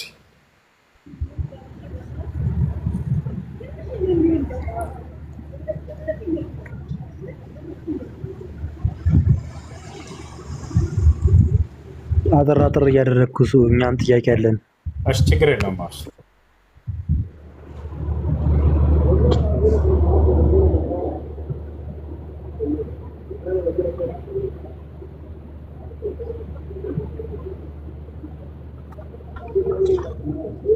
እሺ ያው እነዚህ ጋር ያው ተመልከቱ፣ ምንጩን ያዙት። አቡ ዳውድ 3646 ምን ይላል? ኩንቱ አክቱቡ ኩል ሸይን አስመዕሁ ሚን ረሱሊላህ ሰለላሁ ዐለይሂ ወሰለም ኡሪዱ አን አሕፈظ። ወደ አማርኛ ልቀይርላችሁ። እዚሁ ላይ ያለ የተምሳሌት ያው በደንብ ተመልከተው። ይሄ ሰሓባ ይናገራል። አብዱላህ ብን ዐምር የሚባለው የነቢዩ መሐመድ ሰለላሁ ዐለይሂ ወሰለም ባልደረባ ነው። ሙስሊም ቡኻሪ እንዳይመስልህ ሌላ ሰው ሳይሆን እራሱ የነቢ ሰለላሁ ዐለይሂ ወሰለም ሰሓባ ምን አለ? ከአላህ መልእክተኛ ሰለላሁ ዐለይሂ ወሰለም የሰማሁትን ሁሉ እጽፍ ነበር፣ ምክንያቱም በቃሌ ማስታወስ ስለፈለኩ ነበር እያለ ይናገራል። ያው እያንዳንዱ ከነቢዩ ሙሐመድ ሰለላሁ ዐለይሂ ወሰለም የሰማሁትን ሁሉ ጽፌያለሁ ይላል። ስለዚህ በዘመናቸው የነበሩ ሰሃቦች ራሳቸው ከነቢዩ ሰለላሁ ዐለይሂ ወሰለም የሰሙትን ሁሉ እንዳለ ይጽፉ ነበር። ጽፈናል። ቡኻሪ እና ሙስሊም ምን አደረጉ ከተባለ ያንን በአንድ ጥራዝ የመሰብሰብ ስራ ነው የሰሩት። ይጻፍ ነበር በእርሳቸው ዘመን ከአንደበታቸው የተሰማ ሁሉ። አይ እሺ፣ ማረጋገጫ ከቁርአን ስጠኝ ማለት ሐዲስ እንደሚያስፈልግና ሐዲስን እንደጻፉ። በጣም ጥሩ። አምላክ አላህ ሱብሓነሁ ወተዓላ በቁርአን ላይ ምን ይላል? ወማ የንጥቁ ዐኒል ሀዋ፣ ሙሐመድ የሚናገረው ንግግር አስመልክቶ የሚናገሩትን ከራሱ አንዳችን አይናገርም ከእኔ ዘንድ የሚተላለፍለትን ራእይ እንጂ እያለ ከእርሳቸው የሚወጣ ከአንደበታቸው ሁሉ ራእይ እንጂ ሌላ እንዳልሆነ ይናገራል። ከአንድ አውጥቼ ላሳየህ።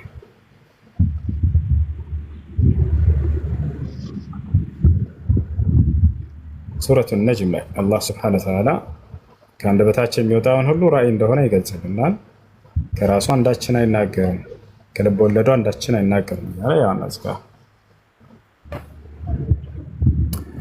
ሱረቱ ነጅም ላይ ያው ይታያል። ቁጥር 3 ላይ ከልብ ወለድም አይናገርም፣ ታዲያስ እርሱ ንግግሩ የሚወረድ ራእይ እንጂ ሌላ አይደለም። የእርሳቸው ንግግር ከአምላክ ዘንድ የሚወረድ ራእይ እንጂ በፍጹም ከልባቸው አፍልቀው የሚናገሩት ነገር የለም። እሱ እኮ ስለ ቁርአን ነው። እሱ ስለ ቁርአኑ ነው። ሐዲስ እንደ ማነው ደስ ብሎ የፈታው? የሚናገረው ንግግር አለ። የሚናገሩት ቁርአንን ብቻ ነው ያለው ማን ነው? ሐዲስ እንደሚያስፈልግ ለምን በቁርአን ላይ በግልጽ አልተቀመጠም? ምክንያቱም ብዙ ሐዲሶች ስላሉ ግዴታ አስፈላጊ ነው አይደል? ይሄን ትርጓሜ ከየት ነው ያገኘኸው አንተ? ደስ ብሎ የተረጎመልህ ማን ነው? ይሄ እኮ የሚነበብ አማርኛ ነው። ቃሉም ያለው በቁርአን ላይ ነው። እየተናገረውም ስለ ቁርአን እንደሆነ ነው እኔ የማምነው። አንተ የምታምነው ማን? አንተ ማን ነው እንደሱ ብሎ እንድታምን የነገረ? ሐዲስ የሚለውን ቃል ለምን በግልጽ አያስቀምጠውም ታዲያ? ክርስቲያን ንግግራቸው ብሎ እኮ አስቀምጠው። ሐዲስ ማለት ምን ማለት ነው? ትርጉሙን ታውቃለህ? ትርጉሙን ማወቅ አይጠበቅብኝም። ምክንያቱም አንተ ሐዲስ እንደሚያስፈልግ ለምን በግልጽ አታሳየኝም? ትርጉሙን ማወቅ አይጠበቅብኝም። ሐዲስ ማለት ትርጉሙን ሳታውቅ ነው ትርጉሙን ማወቅ አይጠበቅብኝም። ማወቅ አትፈልግም ማለት ነው። ሐዲስ ማለት ትርጉሙ ምንድን ነው? አሁን እየነገርኩ ያለው መጀመሪያ ላይ ስለዋራው ሐዲስ ማለት ምን ማለት ነው? ትርጉሙ ለምን ቁርአን ላይ አይኖርም ነው? እኔ ትልቁ ፖይንት ትርጉሙ ምን ማለት ነው? ሐዲስ ማለት ነው ኢሳመቶ ደጃል የሚባለውን ሐሳዊ መሲህ ይገለዋል ያልከውን ያ እንዴት ቁርአን ላይ አይኖርም ነው? እኔ ትልቁ ፖይንት ግዴታ ቁርአን ላይ መኖር ይጠበቅበታል የሚል እምነት የለንም እኮ እያልኩህ ነው። ቁርአን እንደዚህ ራሱ አያስተምርም። የግዴታ አንድ ነገር በዚህ በቁርአን ላይ ካልሆነ እንዳትቀበለው የሚል ትምህርት የለም። ቁርአን ራሱ ወደ ሐዲስ ይልካል እያልኩህ ነው። ገብቶሃል አይደል? አሁን ላስረዳ። አይ ክርክር እንዳይሆንብን እንፈልጋለሁ። እኔ ውይይት ስለሆነ የምፈልገው ማለት ነው። ቆይ ላስረዳ። አንተ የተለየ እምነት ይዘህ እንድትሄድ ቁርአንን አይደለም እሷ ሀታ አንተ ክርስቲያን አይደለም ሙስሊም ሆኖ ራሱ ከቁርአን እኔ ይሄን እንዲህ ነው የምረዳው ብሎ በራሱ መሄድ እንትን አይችልም። ገብቶሃል አይደለ? ቁርአን ምን ያደርጋል መሰለህ? ወደ ሐዲስ ይልካል። ለምሳሌ ሐጅ አድርግ የሚላል አይደለ? በቁርአን ላይ አንብበሃል ቁርአንን? እሺ ተናገር፣ እየሰማሁ ነው። እሺ ሐጅ አደራረጉን እንዴት ነው መረዳት የምንችለው ከተባለ አላህ በቁርአን ላይ ሙሐመድ ሆይ በዚህ በቁርአን ላይ ያወረድኩልህን አንተ ደግሞ አብራራላቸው ብሎ አዟቸዋል። ገብቶሃል አይደለ? እርሳቸው ደግሞ በጥቅል የታዘዘውን የአምልኮ ስርዓት ያንን እንዲያብራሩ ታዘዋል። ሐዲስ ላይ ያንን ያብራራሉ። ያ ሐዲስ የሚመጣው በምንድን ነው ከተባለ ከራሳቸው እያፈለቁ እየተናገሩ ሳይሆን አምላክ በሚያዛቸው ትእዛዝ ማለት ነው። ለምሳሌ ሶላት እንሰግዳለን አይደለ? በቁርአን ላይ ያለው ትእዛዝ ምንድን ነው? ጥቅላዊ ትእዛዝ ነው። ሙሐመድ ሆይ ሶላትን ስገዱ አንተም ትውልድህም የሚል ትእዛዝ ያዛል። ወአቂም ሶላት ይላል። አሰጋገዱ ስርዓት እንዴት ነው? ስንት ረክዓ እንስገድ የሚለውን የአሰጋገዱን ሁኔታ ደግሞ ሐዲስ ላይ አላህ አዟቸዋል። በቁርአን ላይ ራሱ ሲያዛቸው ወአንዘልና ኢለይከ ዚክረ ሊቱበይነ ሊናስ ማ ኑዚለ ኢለይሂም ይላል። ሙሐመድ ሆይ ይህን ቁርአን ወደ አንተ ያወረድኩልህ የተወረደውን ወደ እነርሱ እንድታብራራላቸው ዘንድ አላ። ያን የሚያብራሩት በምንድን ነው ከተባለ ሐዲስ ላይ ያብራራሉ። ያ ማብራሪያ ከራሳቸው አፍልቀውት ነው ወይ? ላ አይደለም፣ በፍጹም አምላክ አላህ ሱብሓነሁ ወተዓላ በሚያወርድላቸው ራእይ ነው። ለዚህ ነው የቅድሞ ያሳየው ቁርአን ላይ ሙሐመድ ከራሱ አንዳችን አይናገርም ከልቡ እያለ እየተናገረ ነው። ሃይማኖታዊ ጉዳይ ሆኖ ከልባቸው የሚናገሩት ነገር የለም እያለ አላህ እየመሰከረ ነው። ከእኔ ዘንድ የሚተላለፍለትን ራእይ እንጂ አይናገርም እሱ እያለ ንግግራቸውን አስመልክቶ ከራሱ እንደማይናገር እየተመሰከረላቸው። ስለዚህ ጥቅላዊ ትእዛዝን ያዘህና ቁርአን ደግሞ የዚህን ማብራሪያ ደግሞ ሐዲስ ላይ ሂድ እያለ ራሱ ነው ቁርአን ነው ይህንን የላከን። አሁን ሱረቱ ነህል ላይ ላሳየህ ይህን እንደሚል አላህ ወደ አንተ ቁርአንን ያወረድኩት እንድታብራራላቸው ዘንድ ነው ብሎ ይነግራቸዋል። አውጥቼ ላሳየህ። ስለዚህ ነቢያችን ሰለላሁ ዐለይሂ ወሰለም በቁርአን ላይ ቁርአን ራሱን የቻለ ግልጽና የተብራራ መጽሐፍ እንደሆነ ግን የሚናገር አንቀጽ አለ ባላስታውሰው። ምን ማለት ነው ግልጽና የተብራራ ማለት? ግልጽና የተብራራ ማለት ሌላ አጋዥ መጽሐፎች ያስፈልጉታል ብዬ አላምንም። ግልጽና የተብራራ ነው ብሎ እንዲህ ብሎ ትርጉሙ ምን ማለት ነው የተባልከው? አንተማ ቁርአን የአምላክ ቃል አይደለም ብለህ እኮ ነው የምታምነው አይደለ? ታምናለህ እንዴ? አንድ መረጃ እኮ ብትሰጠኝ ማለት ግልጽ ሐዲስ እንደሚያስፈልግ ነው የማምነው። ቁርአን የአምላክ ቃል ነው ታምናለህ አንተ? ይሄን ጥያቄ ያነሳው ቅድም ስታወራ በሰማሁት ላይ እኔ መረጃ መስማት ጀመርከው። ቀጥል። ግልጽና የተብራራ ሲባል እንዲህ ብዬ አምናለሁኝ እሱ አይደለም። በስነ ስርዓት እያወራህ ነው። ገብቶሃል አይደለ? እንዲህ በእንዲህ አይነት አቋም የምትሄድ ከሆነ እንዲህ ነው የማምነው እንዲህ ነው የማላምነው የሚል መንገድ የምትሄጂ ከሆነ መጽሐፍ ቅዱስ እመጣልሻለሁ። እሱን እኮ ደብሮኝ እኮ ነው የተውኩት። መረዳት የምትፈልግ ሰው መስለኝ ነው። አሁን ቁርአን ላይ እንደ አምላክ አላህ ሱብሓነሁ ወተዓላ ትእዛዝን ሲያዝ ጊዜ ወደ ሐዲስ ሂዱ ብሎ ያዘዘበትን ጥቅሶች ላሳየህ ነው እየከፈትኩ እያልኩህ ነው። እሺ ስጠኝ። አዎ አምላክ አላህ ሱብሓነሁ ወተዓላ ሙሐመድ ሆይ ይሄን ቁርአን ወደ አንተ አወረድኩልህ ወደ ሰዎች የተወረደውን እንድታብራራላቸው ዘንድ እያለ ያዛቸዋል። ያ የማብራራቱ ስራ ደግሞ ምንድን ነው? ነቢያችን ሰለላሁ ዐለይሂ ወሰለም በቁርአን ላይ የታዘዘውን ትእዛዝ ያነሱና ሐዲስ ላይ ምን ይላሉ? እንዲህ አድርጋችሁ ሐጅ አድርጉ፣ እንዲህ አድርጋችሁ ሶላትን ስገዱ እያሉ ያዛሉ ማለት ነው። ገብቶሃል አይደል? ትእዛዙ ያለው ምንድን ነው ከተባለ ጥቅላዊ ትእዛዝ ነው በቁርአን ላይ የሚገኘው። ገብቶሃል አይደል? ያን ደግሞ በሐዲስ ላይ አብራራላቸው ብሎ አላህ ቁርአን ላይ ራሱ ያዛቸዋል። ሱረቱን እንትን ላይ ይገኛል፣ ነህል ላይ ይገኛል። ሙሐመድ ይህን ቁርአን ወደ አንተ አወረድኩልህ እንድታብራራላቸው ዘንድ እያለ ያዛቸዋል።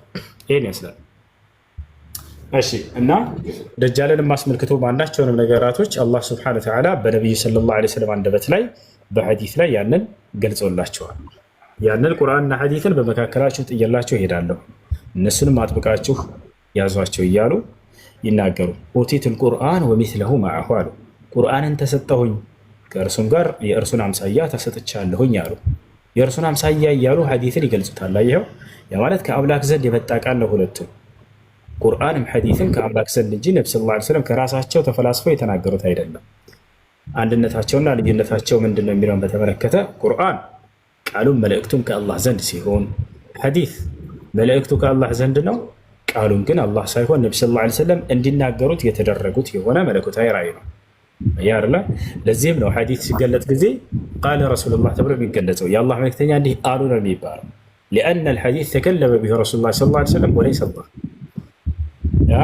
لكن الرسالة جاءت من الله سبحانه وتعالى ملائكتك الله زندنا كانوا قال الله سبحانه النبي صلى الله عليه وسلم እንዲናገሩት የተደረገ ነው እና ይሄን ይመስላል። ስለዚህ ቁርአን ሐዲስ ከአላህ ስብሐነሁ ወተዓላ ዘንድ የሆነ ራእይ ነው። ነብያችን ሰለላሁ ዐለይሂ ወሰለም ስለ ሐዲስ ሲናገሩ ሐዲስ ላይ ምን ያምኑ ኢነላህ አውሐ ኢለየ ይላሉ። ሐዲስ ላይ የሚገርም ቁርአን ላይ ሳይሆን ሐዲስ ላይ አምላክ አላህ ይሄን ራእይ ያወረደልኝ ይላሉ። ከአላህ ዘንድ ነው ሐዲስ የሚመጣው። አላህ ይሄን ራእይ ያወረደልኝ፣ አላህ ይሄን ራእይ ገለጠልኝ ይላሉ። ሐዲስን ማለት ነው። ቁርአንን ብቻ ሳይሆን ሐዲስን ኢነላህ አውሐ ኢለየ አን ተዋضዑ አላህ ወደ እኔ እንዲህ ራእይ ያወረደልኝ ኢነ ሩሐል ቁዱስ ነፈኸ ፊ ሩዒ ይላሉ። መንፈስ ቅዱስ በልቤ ላይ ቃልን አስተላልፎልኝ ሄደ እያሉ ይናገራሉ። ስለዚህ ቁርአንም ሐዲስም ከአላህ ዘንድ የመጣ እንጂ ነብዩ ሰለላሁ ዐለይሂ ወሰለም ከልባቸው የተናገሩት አንዱም አይደለም። ቁርአንን ተሰጠሁኝ ከእርሱም ጋር የእርሱን አምሳያ እያሉ ይናገራሉ። ስለዚህ በሐዲስ ላይ ነቢያችን ሰለላሁ ዐለይሂ ወሰለም ስለ ደጃል መምጣት ወይንም ስለ መሲሁ መምጣት ይናገራሉ። ይህን ይመስላል። ጥያቄ አለ? ወደ ሁለተኛው ጥያቄ ልሂድ። ማለት ያን ጥያቄ ያነሳሁብህ በእርግጥ እዛ ስታብራራ በሰማሁት ላይ ነው፣ መስማት ስለፈለግኩ ነበር መረጃ። ወደ ሁለተኛው ጥያቄ መሄድ እችላለሁ? ወደ ዋናው ማለት ይቻላል። ሀይ ይሄድ። እሺ ሱረቱ ምዕራፍ 4 ቁጥር 171 ላይ ከሊመቲሁ ስለሚለው የቁርአን ቃል ልታብራራልኝ ትችላለህ? የትኛው ምዕራፍ ስንት ነው ያልከው? ምዕራፍ 4 ቁጥር 171 ወከሊመቱሁ አልቃሃ ኢላ መርየም ወሩሑን ሚንሁ። እሺ ሱረቱ ኒሳ ላይ ያለው ከእርሱ በሆነ ቃል ማለት ሁን የሚለው ቃሉ ማለት ነው። ራሱ ቁርአን ያብራራልሃል። የቁርአን የተፍሲር ህግጋቶች ቁርአን ይፈስሩ ቢልቁርአን ዛል ቁርአንን ያብራራል። ቁርአን ሐዲስን ያብራራል። ማነው ሐዲስ ቁርአን ከዛልክ ያብራራል። እዚህ ቦታ ላይ ግን ቃሉ ሲል ጊዜ አምላክ አላህ ሱብሓነሁ ወተዓላ ሁን የሚለው ቃሉን አስመልክቶ ነው። ያ ማለት መሲሁ የተገኘበት ሁን በሚለው ቃሉ ነው። ኢማሙ አሕመድ ራሳቸው ሲያብራሩት አላቁ ዓሊም ምናሉ ዒሳ ለም የኩን ከሊመት ኩን ወኢነማ ካነ ቢከሊመት ኩን ይላሉ። ሁን የሚለው ቃል ሂዶ ዒሳን ሳይሆነው ሁን በሚለው ቃል ዒሳ ሆነ ተገኘ። ስለዚህ አምላክ አላህ ሱብሓነሁ ወተዓላ ሁን በሚለው ቃሉ መሲሁን ማስገኘቱን እየገለጸ ነው እዚያ ቦታ ላይ። እሺ አረበኛውን ለምን ቃል ለቃል አንፈታውም? ሁን የሚል አረበኛው ላይ የለም፣ ከሊመቲሁ ነው የሚለው። እሺ ቃሉን አንብበሽ ከመጀመሪያ ጀምረሽ ችግር የለም አረበኛ አንፍታው። ከሊመቲሁ የምትለዋን ቃል ፍታልኝ ማለት በአረበኛ አሁን ከሊማ ማለት ቃል ቱሁ ቆሞ ደግሞ መጥዋድር ነው።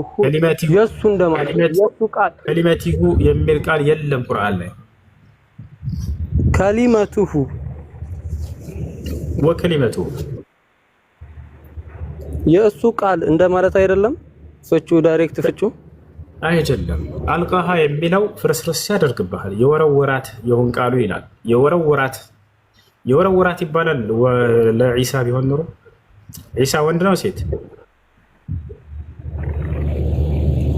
የወረወራት የእሱን ቃል እኮ ቃሉን እኮ ነው የወረወራት የሚለው። አሁን እኔ ጎበዝ እሱን እኮ ነው እያልኩኝ ያለሁት። ስለዚህ ቃሉን ነው የጣላት እያለ እየተናገረ ያለው። አየህ አይደለ? ዒሳ ቢሆን ኑሮ የጣለው የሆን ቃሉ ብሎ ይናገር ነበር። እንደተቀለ እየተናገረ ያለው እዚህ ቦታ ላይ ሁን የሚለው አረበኛ ላይ የለም ያልከው ቆያለ። ሁን የሚለው አረበኛው ላይ የለም ነው። እሱ ነው አይደል ሐሳብህ? አዎ እንደሱ ከሆነ አሁን አዳምጠኝ። ቅድም ስናገር ነበር ቁርአን በቁርአን ይፈታል። ለምሳሌ ምን ታደርጋለህ መሰለህ ቁርአንን እንድትረዳ ዘንድ አሁን ይሄንን ቦታ ለምሳሌ ስለ መሲሁ በቃል መገኘቱን አስመልክቶ የተነገረውን ሙሉ ቁርአንን ትዳስስና ስብስብ ታደርጋቸዋለህ። ሌላ ሐሳብ አትሄድም፣ ችግር የለውም። አየህ አይደለ? አሁን በሌላ ቦታ ላይ ምን ታገኛለህ መሰለህ? በሱራ አሊ ኢምራን ላይ ይሄን የሚተረጉምልህ ቃል በቃል ማለት ነው። ሁን የሚለውን ከራሳቸው እንዳልጨመሩት ይሄን አማርኛ የተረጉሙ ሰዎች ገብርኤል ወደ ማርያም በመጣ ጊዜ የሆነውን ታሪክ አንብበሃል? ሱራ አሊ ኢምራን ላይ ከዚሁ ጋር በተያያዘ ማለት ነው። ነው አላነበብከውም? ሶስተኛው ምዕራፍ ላይ ከሱ መለስ ብለህ አላነበብከውም? አንብቤዋለሁኝ ግን አወራረዱን ቅደም ተከተሉን ትነግረኛለህ። የቁርአኑን አወራረድ ማለት ችግር የለም። ስለ ናጅባ ክርስቲያኖች ሁላ ጠይቀሃለሁ ማለት ነው። ችግር የለም ትጠይቃለህ። ደስ ስለሚለኝ ደስ እያለ እመልስልሃለሁ። እንዳውም ስለ መሲሁ መናገር በጣም ያስደስተኛል። እሺ አዳምጥ። እዚያ ቦታ ላይ ገብርኤል መጥቶ ለማርያም ባናገራት ጊዜ ልጇ እንዴት እንደሚፈጠር ሁን በሚለው ቃሉ እንደሆነ አስቀምጦታል። አየህ አይደለ? እነዚህ አማርኛው ላይ ሲተረጉሙ ጊዜ የሁን ቃሉ ብላ ያስቀመጡት ከራሳቸው ሳይሆን ከገብርኤል ወደ ማርያም በመጣው የብስራት ቃል መሰረት እዚያ ላይ ሁን ተብሎ ስለተነገረ ነው። ከራሳቸው ያስቀምጡት ቃል አይደለም። ምን ይላል መሰለህ እዚያ ጋር ላንብብልህ፣ አውጥቼ ማሳይሃለሁ።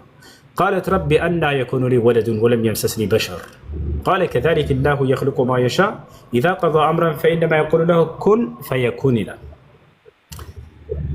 ቃለት አለች ማርያም ረቢ አና የኩኑ ሊ ወለድ፣ ጌታዬ ሆይ ለእኔ እንዴት ልጅ ሊኖረኝ ይችላል? ወለም የምሰስኒ በሸር፣ ወንድ ያልነካኝ ስሆን አለች። መልአኩ ገብርኤል ምን አላት? ቃለ ከዛሊከ ላሁ የኽሉቁ ማ የሻ፣ አምላክሽ አላህ ልክ እንዲሁ ያሻውን ይፈጥራል። ኢዛ ቀዷ አምረን፣ አንድን ነገር ለመፍጠር ለማድረግ በወሰነ ጊዜ ፈኢነማ የቁሉ ለሁ ኩን ፈየኩን፣ ለእርሱም ሁን ይለዋል ወዲያውም ይሆናል አላት። የሆነን ነገር ለመፍጠር በፈለገ ጊዜ መሲሁን መፍጠር ፈለገ፣ እንዴት ፈጠረው? ሁን ይለዋል ለእርሱም ይሆናል። ሁን አለው ወዲያውም ሆነ ማለት ነው። ስለዚህ ሁን የሚለው ከገብርኤል ወደ ማርያም በተነገረው በስርዓት ላይ ቀጥታ ያለፈው ምዕራፍ ላይ ታገኘዋለህ። ዑለሞች ከራሳቸው ዝም ብለው መጥተው አምጥተው የተረጎሙት ሳይሆን ከእርሱን ከሚፈስረው እርሱን ከሚተረጉመው እርሱን ከመሰለው ከዛው ማርያምና ገብርኤል ካደረጉት ንግግር ነው የመጣው እዛ። ስለዚህ ከእርሱ በሆነ ቃል ሲል ጊዜ የትኛው ቃል ነው የሚለውን ሱራ አሊ ዕምራን ላይ ያለው ሲተረጉምልህ ጊዜ ሁን የሚለው ቃል እርሱን ነው እያመጡት ማለት ነው እንጂ ሌላ አይደለም። ይህን ይመስላል። ብቻ አጥጋቢ መልስ አላገኘውም። ምክንያቱም ራሱ ቁርአኑ ላይ እዛው እሰጠው አንቀጽ ላይ ከሊመቲው የሚለውን ቃል ብቻ ቆይ ልታስረዳኝ የፈለኩት የአላህ ቃል ምንድነው የሚለው ማለት በኋላ ጥያቄው ቁርአንን ትርጓሜ መንገድ ንገረን። እሺ ቀዋዒዱ ተፍሲር ስንት ናቸው ታውቃለህ? እንዴት ቁርአንን መተርጎም እንዳለብን እዛው ቁርአን ላይ ያነበብኩትኝ አይደል? እኔ ያንን ቃል ነው ቁርአን ነው ከቁርአን አልወጣሁም ተረጉምልህ። አሁን ስናገር እኮ ቢያንስ ከሰው ንግግር እንኳን አላመጣሁልህ። ቁርአንን በቁርአን ነው የፈታሁልህ። ቁርአን የመፍታት መንገድ ለምሳሌ መጽሐፍ ቅዱስ በመጽሐፍ ቅዱስ ይፈታል አይፈታም? ይፈታል አይደል? ከዛልክ ልክ እንዲሁም ከሰው ቃል ሳላመጣ ቁርአንን በቁርአን ነው የፈታሁልህ። ለዚያውም ማለት ነው በአንድ አርዕስት ላይ ብቻ የሚናገርን ቃል ነው ያመጣሁልህ። ከሌላ ማምጣት ይችል ነበር። አምላክ አላህ ሁን በሚል ቃሉ ሌላ ነገር መፍጠር ይችላል እኮ ምናምን ብዬ ከሌላ ስራዎች ያመጣልህ ነበር። ሁን የሚለው ቃል በርካታ ቦታ ላይ ጠቅሰዋል በቁርአን ላይ። ወደዛ እንኳን ሄድኩ። የሚገርምህ ማርያምና ገብርኤል ያደረጉትን ንግግር ብቻ ነው ያመጣሁልህ። በዛው መለስ ብዬ ማለት ነው። ራሱ አውዱን አስመልክቶ የተነገረ ሌላ አንቀጽ ማለት ነው። ገብቶሃል አይደል? ስለዚህ ገብርኤል መጥቶ ለማርያም ልጄ እንዴት ነው የሚገኘው እኔ እኮ እንዳልነካኝም ስትለው ጊዜ የተናገራት ንግግር ላይ ምን ይላል? ሁን በሚለው ቃሉ ይፈጥረዋል ብሎ ነገራት። ያን ነው ቃል በቃል ያመጣሁልህ። እዚህ አማርኛም ትርጉም ላይ ያስቀመጡት ያንን ቃል ራሱ ሁን የምትለውን ቃል ከዛ እንጂ ከራሳቸው አይደለም ማለት ነው። አሪፍ ነው። እሺ አሁን ለምሳሌ ማለት ይሄንን ቃል ይዘው የናጅራን ክርስቲያኖች ከመሐመድ ጋር በመጎቱ ጊዜ የሚለውን ታሪክ ታውቀዋለህ? ሜቢ ምን ላይ ነው ያለው? የመሐመድ ታሪክ ላይ ፔጅ 70 ጀምሮ መሰለኝ። አንድ ስልክ ስለሆነ ያለኝ መረጃ ለማውጣት አይመቸኝም። እሺ እና ሁለተኛው መገለጥ የተገለጠለት ክርስቲያኖች በዚህ ቃል በሚለው በመጎቱስ ጊዜ ነው። ሁለተኛው አያወረደልኝ ያለው ማለት ማስረጃ። እሺ አንድ ስልክ ነው ግን ወጣ ገባ ለልብህ ነው። በቃ ስትችል ጊዜ ይዘህ ትመጣለህ አለሁ። እኔ 24 ሰዓት አብሽር፣ ችግር የለም። አውጥተህ እንድታሳይ። እሺ አሳያለሁ በትክክል። አይ እሺ ሹክራን። እስከዛ ለምንፈልግ አፈንሽ። እሺ መቀጠል የሚፈልግ ካለ ይቀጥል። እሺ ከላይ ማውራት ትፈልጊያለሽ? ማነች? ቆይ እሺ እኔ እስካሁን እየጠበቅኩ ነበር። እሺ ጥያቄ ምንድን ነው? እየጠበቅኩ ነበር እስካሁን። እሺ አይ ጥያቄ ምንድን ነው? ነቢዩ መሐመድ መጀመሪያ ላይ ሞታቸውን ሲመርጡ ያው በምርጫ ነው የሞቱ ብለናል አይደለ? እውነት ነው። ስለዚህ እግዚአብሔር ማለት ፈጣሪ ትክክለኛ አምላክ ፈጣሪ ከሆነ ለሁሉም ለሰው ልጅ ለምን በምርጫው አይገለውም? አንደኛው ጥያቄ ነው። እኔ አይዋ ሁለተኛው እዛው ልቀጥል። አይሽ ሁለተኛው ጥያቄ ደግሞ መሲሁ በመጣ ጊዜ ያንን ሐሰተኛውን መሲህ ከገደለው በኋላ ሁሉም ሰው በአንድ አላህ ነው የሚገዛው ብለናል አይደለ? ሁሉም ሰው በአንድ አላህ የሚገዛ ከሆነ ጂሃድ ለምን አስፈለገ? እስልምና ሁሉም ስለሚከተል አሁን ላይ ሌሎች አማኞችን መግደል አስፈላጊ ነው ወይ? ይሄ ቁርአን ላይ ተጽፎ ካለ ለምን ጂሃድ በቁርአን ታዘዘ? እንዴት እናስታርቀዋለን? እሺ የጂሃድን ትርጓሜ ካለመረዳት ነው። ጂሃድ ማለት ሰዎችን ሄዶ መጨፍጨፍና መግደል እንደዚህ አይደለም። እሺ ጂሃድ ብሎ ማለት አቡ ሃይደር እኔ ሲያስረዳ በስርዓት ተካትየዋለሁ፣ ሲያስተምር ሲናገር ሰምቼዋለሁ በስርዓት ስለ ጂሃድ። ምን አለ?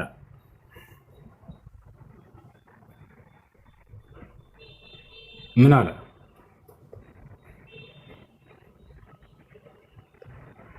በል ጆ አቤት አቤት፣ ይሰማኝ አይሰማም? ምን አለ? አይ አንተ እንድታስረዳኝ የፈለግኩት እሱማ ከነገርኩህ እኮ ታስረዳኝ። ምን ታስረዳኝ በኋላ ከዛ ነው ያለውን እነግርሃለሁ። ችግር የለውም። እሺ ይሄንም የሱ መንገድ አንድ ነው በዚህ ነገር ላይ። ለማንኛውም አዳምጠሽ ጂሃድ ብሎ ማለት ትግል ማለት ነው። እንደ ቋንቋ ትግል ማለት ነው።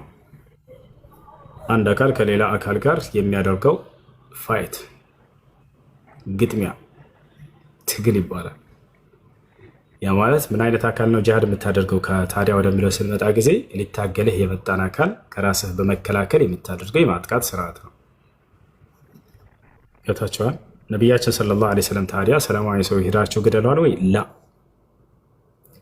ላ ተተመኑ ሊቃአ ልዐዱው አሉ ወሰሉላህ አልዓፊያ። ነቢዩ ሙሐመድ ሰለላሁ ዐለይሂ ወሰለም ምን አሉ? አደራ ከጠላት ጋር ሄዳችሁ መፋለምን መገዳደልን እንዳትመኙ፣ ነገር ግን በእናንተም በእነርሱ መካከል ሰላምን ያሰፍን ዘንድ ጸልዩ አሉ። አያችሁ አይደለ? ከጠላት ጋር ተገናኝታችሁ መፋለምን አትመኙ፣ ይልቁንስ በመካከላችሁ ሰላም እንዲሰፍን ጸልዩ።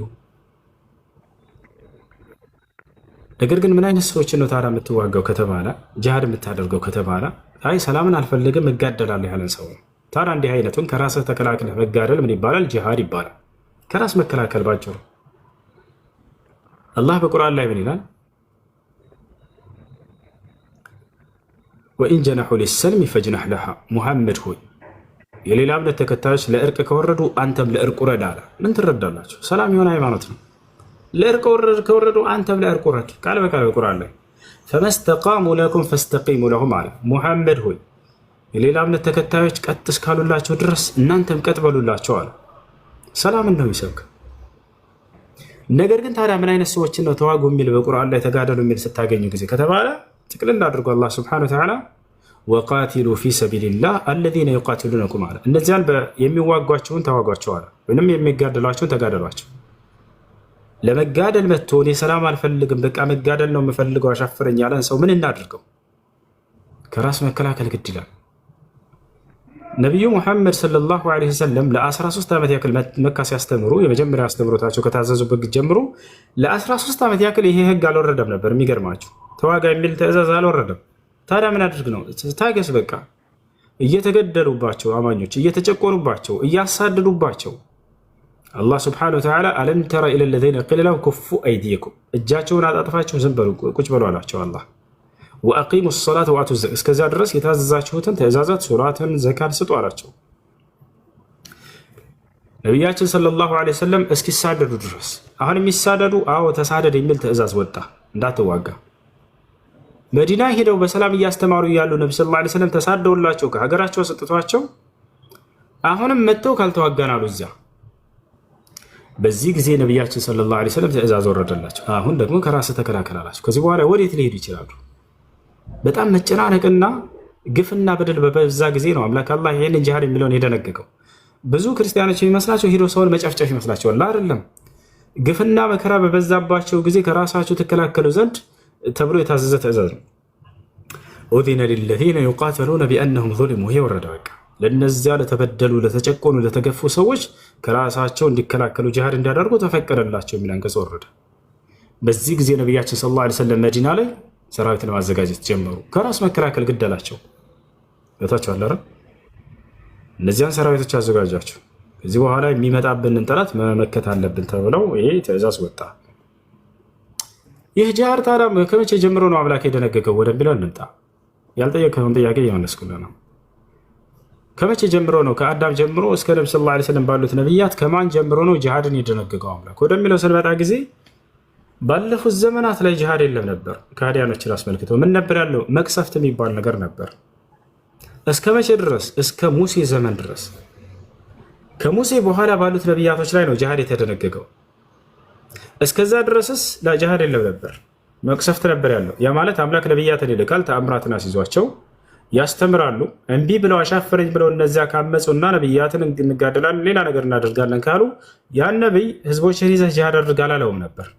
ህዝብህን ይዘህ ውጣ ወይንም እንደዚህ መርከብ ስራና ሂድ ይለዋል። ኖህን ለምሳሌ ሎጥን ምን አለው? ቤተሰቦችን ይዘህ ውጣ ከከተማ አለው። ከዚያስ አምላክ ከኋላ ይቀስፋቸዋል። እነዚያ ኖህ መርከብ ስራ ተባለ። አይ አንተ ሂድ ጂሃድ አድርግ የሚል ትእዛዝ የላቸው ነበር። ይዛል ገብቷል አይደል? እስከ መቼ ድረስ የመጨረሻው ተቀሳፊ ማን ነው? ፈርዖን ነው። ፈርዖን አምላክ አላህ ስብሐነሁ ወተዓላ በሙሳ ዓለይሂ ሰላም በኩል እስራኤላውያኖችን ካዳናቸው በኋላ ባህሩን ካሳለፋቸው በኋላ የመጨረሻው ፈርዖንና ሰራዊቱ በዚያ በባህር ውስጥ እንዲሰምጡና እንዲቀሰፍ ተደረገ። በቃ የመጨረሻ ነው። ከዚያ በኋላ አምላክ አላህ ስብሐነሁ ወተዓላ ተውራትን መጽሐፍ ኦሪትን ለሙሴ ሰጠው። የመጀመሪያው ጂሃድ ድንጋጌ በኦሪት ላይ ሆነ።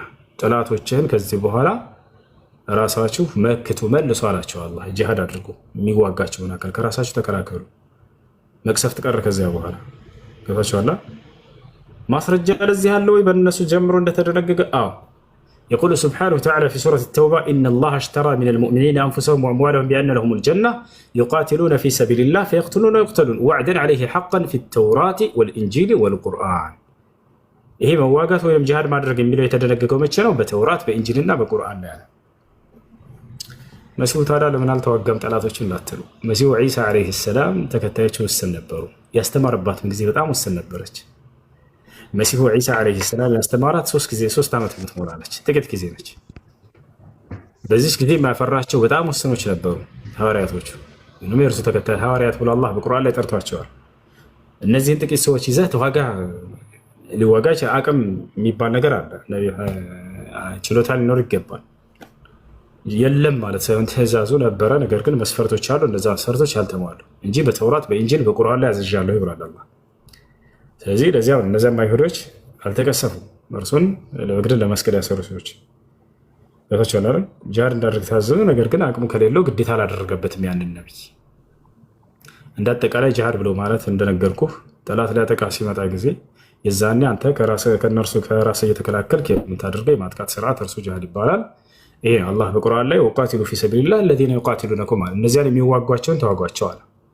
ታዲያ ብዙ ሰው የሚመስለው ጂሃድ የሚባለው በካህዲያኖች ላይ ብቻ የተደነገገ ይመስለዋል። መጋደል የሚለው ላ አይደለም።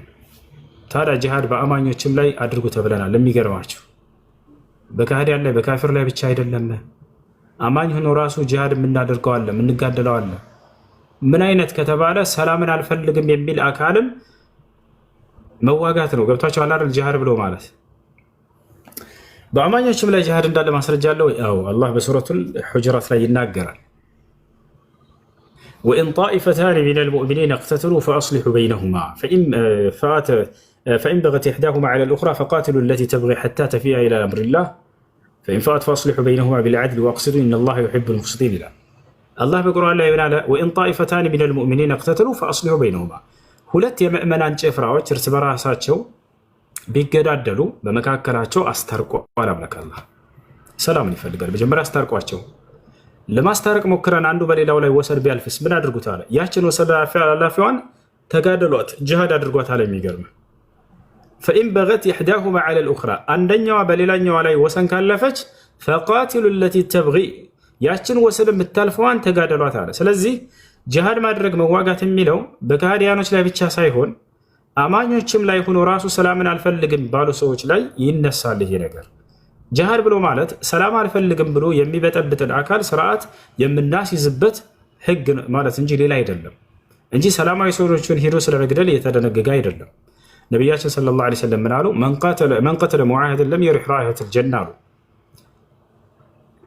ከሙስሊሞች ጋር ቃል ኪዳን ያለው ሰላም የሆነን የሌላ እምነት ተከታይ የገደለ ሰው የገነትን ሽታ አያገኝም ብለዋል። አያችሁ፣ ለክህደቱ አይደለም። ነገር ግን ያ ሰውዬ ክህደቱን ራሱን ችሎ በሌሎች ላይ ወሰን አልፋለሁኝ፣ እዋጋለሁኝ፣ ሰላምን አልፈልግም፣ እበጠብጣለሁኝ ካለ የዛኔ እነሱን ነው የምትዋጋው። ጂሃድ ማለት ይሄ ነው። እሺ፣ ሌላ አይደለም። አይ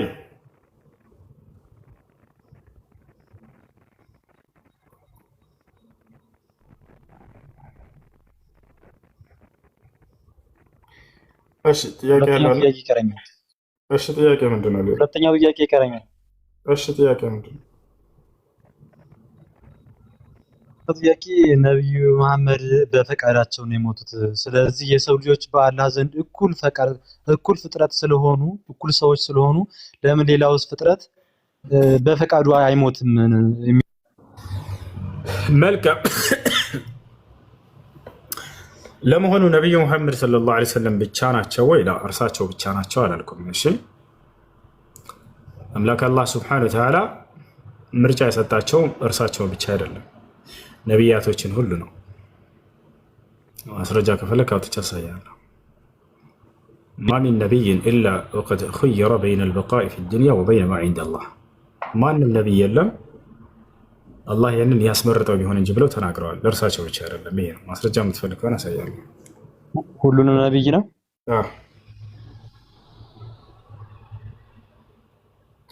እሺ ሌላ ጥያቄ ነው? እዚሁ ላይ አንድ ጥያቄ ነበረኝ። እሺ አሁን ለምሳሌ ጃሃር ቅድም አስረዳኝ ላይ ማለት ነው። እሺ ሰላምን የማይፈልገውን አሁን ፓወር አለው። በቃ አምላክ ማለት ፓወር አለው። ያን ነገር እሱ ለምን በሰዎች ትእዛዝ ከመስጠት ይልቅ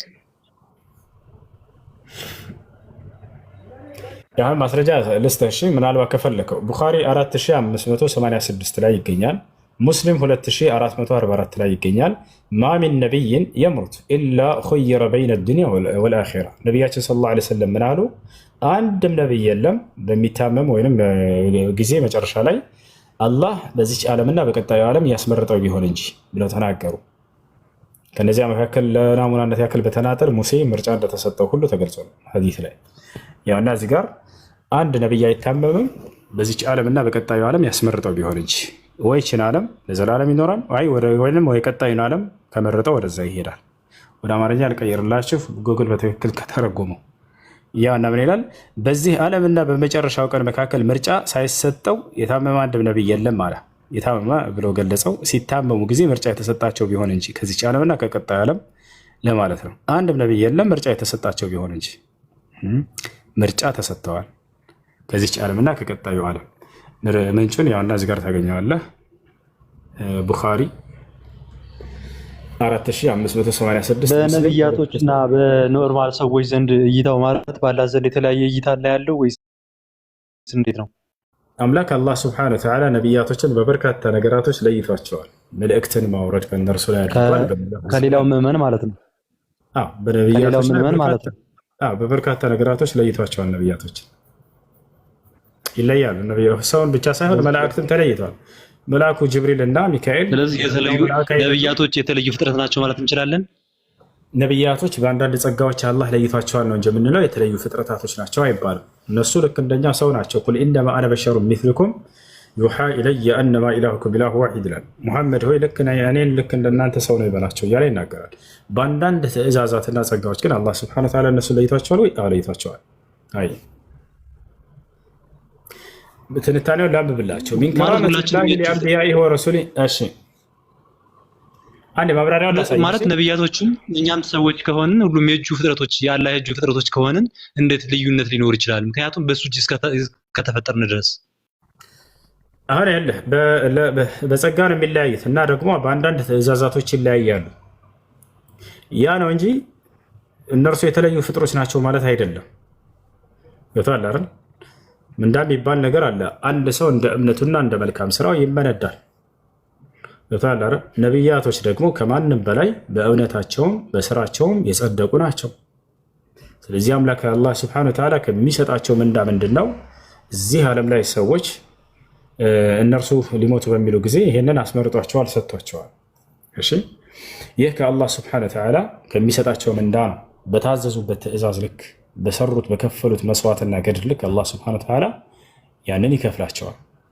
አያር ላይ የተለዩበት ልክ በትእዛዝና በሌላው በግዴታዎች በመለየታቸው ልክ ነው። ሚን ከራመቲላሂ ተዓላ ሊአንቢያኢሂ ወረሱሊሂ አላህ ለነቢያቶችና ለመልእክተኞቹ ካደረገላቸው ማክበር أنه لا يموت نبي حتى يخير بين الدنيا والآخرة. عندم نبي يموتم الله بزيش على منا بقطع على مكاكل يسمر طبيعي هونج من دنيا مرجع بالبقاء في الدنيا والمصير إلى الله تعالى.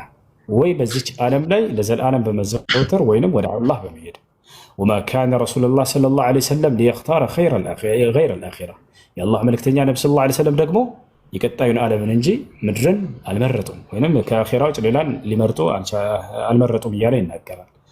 ስለዚህ ሁሉም ነቢይ ምርጫ ይሰጠው ነበር። ነቢ ሰለላሁ ዐለይሂ ወሰለም እንደ ማንኛውም ነቢይ እንደ ሁላቸውም ነቢያቶች ምድራዊ ህይወትን አይፈልጉም። ነቢያቶች በቀጣዩ ዓለም መሸጋገር ነው። ስለዚህ የቀጣዩን ዓለም ተሸጋገሩ ማለት ነው። ይህን ይመስላል። መሲሁ ግን አንድ የመጨረሻ ጥያቄ እስከ መጨረሻው ዘመን ድረስ መቆየትን ፈለገ። አላህ ሱብሓነሁ ወተዓላ ሰጠው። ቻይ ነው እና እርሱ አንድ የመጨረሻ ጥያቄ አለኝ። ጥያቄ ምንድን ነው? ቅድም ከአብራራህ ላይ ስለ ጂሃድ ስለዋራህ ላይ ማለት ነው። ሰላምን የማይፈልጉት ሰዎች ላይ የታዘዘው ምናምን ነገር ብለኝ ነበር አይደለ? እውነት ነው።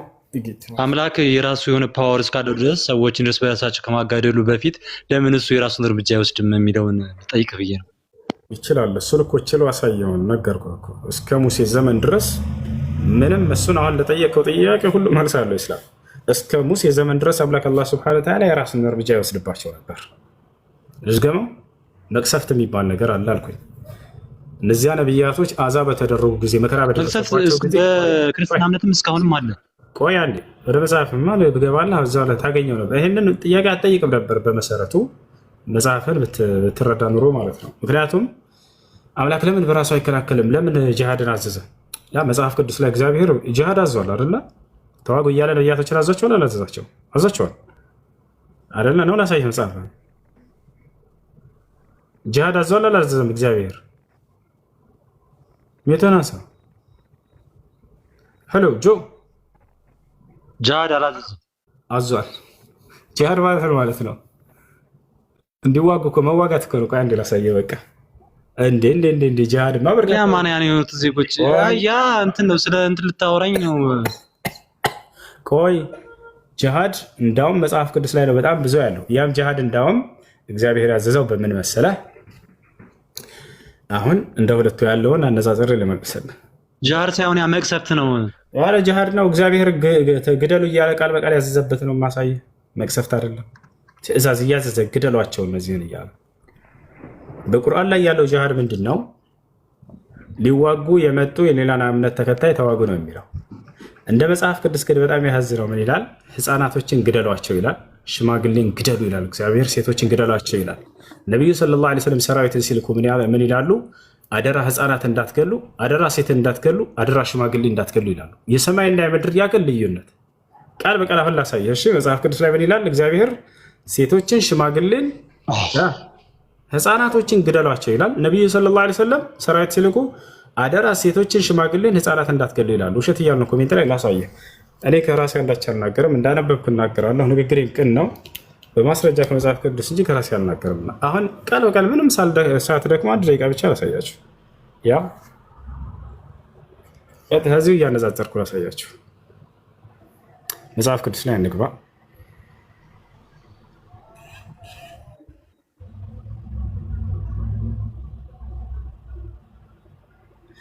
እሺ የት እንገባለን? ያ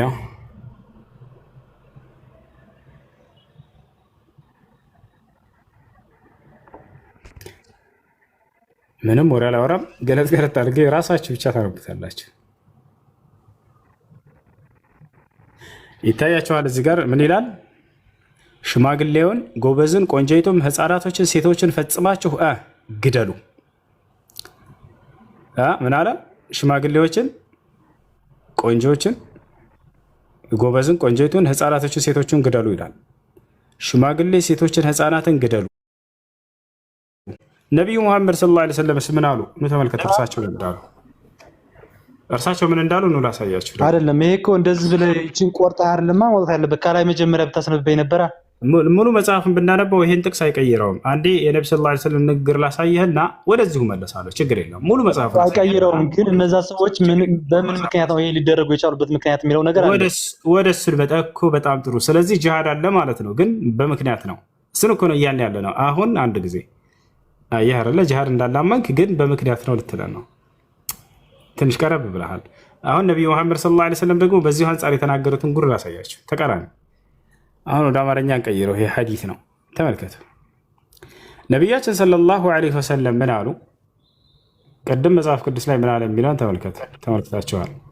አሁን ቃል በቃል ያሉትን ላሳያችሁ። እስኪ ወደ አማርኛ ይቀየር። ልጆች ምን አሉ ነቢያችን ሰለላሁ ዐለይሂ ወሰለም? ተመልከቱ። የአላህ መልክተኛ ነቢ ሰለላሁ ዐለይሂ ወሰለም ምን አሉ? ሽማግሌን፣ ሴትን፣ ልጅን ምን አሉ ነቢያችን ሰለላሁ ዐለይሂ ወሰለም? አትግደሉ። ይታያቸዋል እዚህ ጋር ነቢያችን ሰለላሁ ዐለይሂ ወሰለም ምን አሉ? ቆይ አንዴ ላቅልምላችሁ። ይታያቸዋል አይደለ? የአላህ መልእክተኛ ነቢ ሰለላሁ ዐለይሂ ወሰለም ምን አሉ? ሽማግሌን፣ ልጅን፣ ሴትን አትግደሉ። ሽማግሌን፣ ሴትን፣ ልጅን አትግደሉ። እግዚአብሔር ምን አለ? ሽማግሌን፣ ሴትን፣ ልጅን ግደሉ፣ ህፃናትን ግደሉ። ያው ይሄ ነው ልዩነቱ። ጅሃድ አለ በእኛም በእናንተም። ነገር ግን ልዩነቱ ምንድን ነው? እዚህ ሴቶችንና ህፃናቶችን ግደሏቸው ይላል። እዚያ ጋር እንዳትገሉ እያሉ ነቢ ሰለላሁ ዐለይሂ ወሰለም ያስጠነቅቃሉ። ጆ አየው፣ ልጨምርልህ ሌላ አንድ ጊዜ ወደ ላይ ከፍ እንበል እስኪ። ሌላ ምዕራፍ ላይ ደግሞ እንገባለን።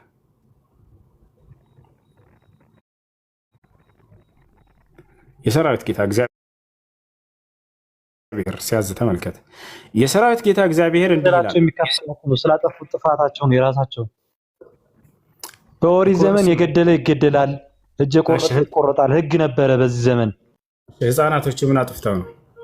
ብላቴናዎችንም ግደሏቸው ይላል። ብላቴና ህፃን ልጅ ግደሏቸው። ምን አጥፍተው ነው እነሱ? የኦሪት ህግ አላቸው የራሳቸው። የኦሪት ህዝቦች ህግ አላቸው የራሳቸው። ማን ያን ህግ ያወጣው? የአዲስ ኪዳኑ ነው ወይስ ሌላ አምላክ? የአዲስ ኪዳኑ አምላክ ነው። እናንተ የአዲስ ኪዳን ህዝቦች ናቸው። ጥሩ። የአሁኑ የአዲስ ኪዳኑ አምላክ ነው ያንን ህግ የኦሪቱን ህግ ያወጣው ወይንስ ሌላ አምላክ ነበር ይዛኔ? እኔ ስለ ብሉይ ኪዳን አይደለም እያወራሁ ያለሁት፣ ስለ አዲስ ኪዳኑ ነው። የዛ መጽሐፍ አይደለም እኔም እያወራሁ ያለሁት። ተስማምተን በጣም ጥሩ። እኔም ስለ መጽሐፍ ሳይሆን እያወራሁ ያለሁት ህጉን ስለወጣው አምላክ ነው። ቆይ ትክክል። እኔም ራሱ ከአንተ ጋር ነው ይስማማለሁ። እኔ ስለ መጽሐፉ ስለ ብሉይ ኪዳን ሳይሆን ጥያቄ ያን ህግ ያወጣውን አምላክ ነው እየጠየኩኝ ያለሁት። የዛሬው የአዲስ ኪዳኑ አምላክህ ነው እዛ ላይ እግዚአብሔር የተባለው ግደሉ ሲል የነበረው ወይንስ ሌላ እግዚአብሔር ነበር? የማን ህግ ነው ሳይሆን የአዛዡ እግዚአብሔር የሚለው ማንን ነው? ያንተን ያልሆነ የአዲስ ኪዳኑ አምላክ ነው ሌላ አምላክ?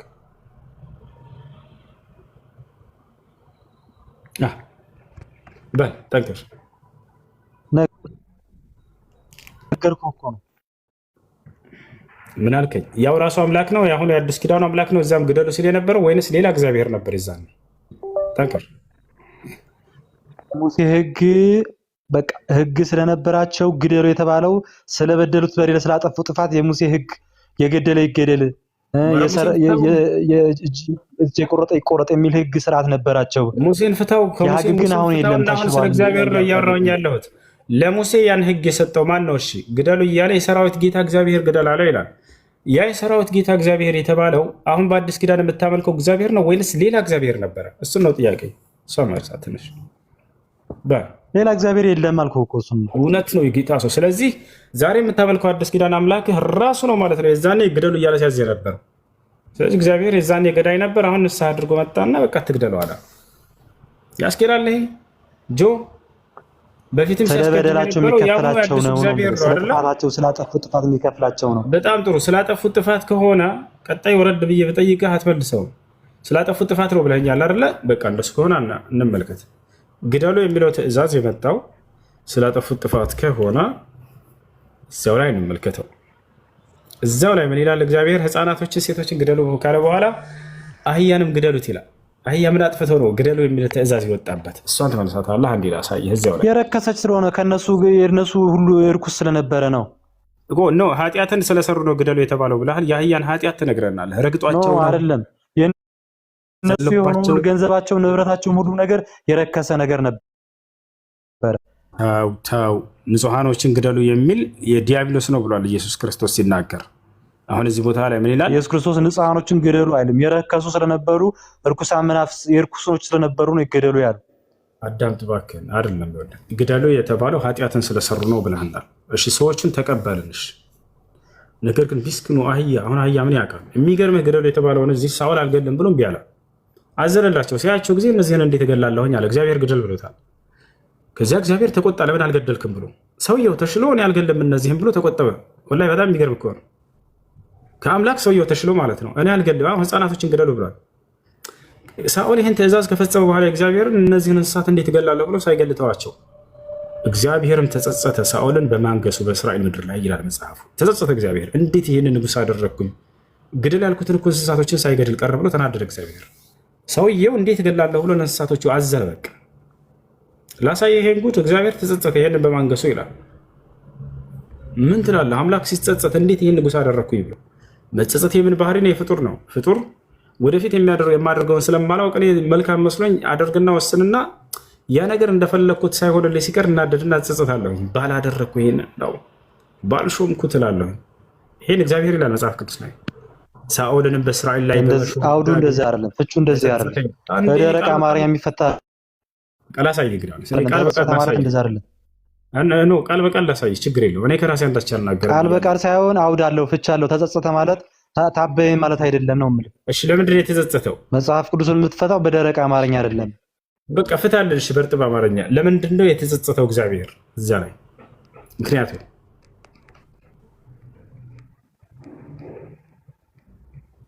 እኔ ካልኩት ውጭ ከሆነ ችግር የለውም። አሁን እዚሁ ይቅርታ ጠይቃለሁ። ለምንድን ነው እግዚአብሔር የተጸጸተው እዛ ላይ ንገረን።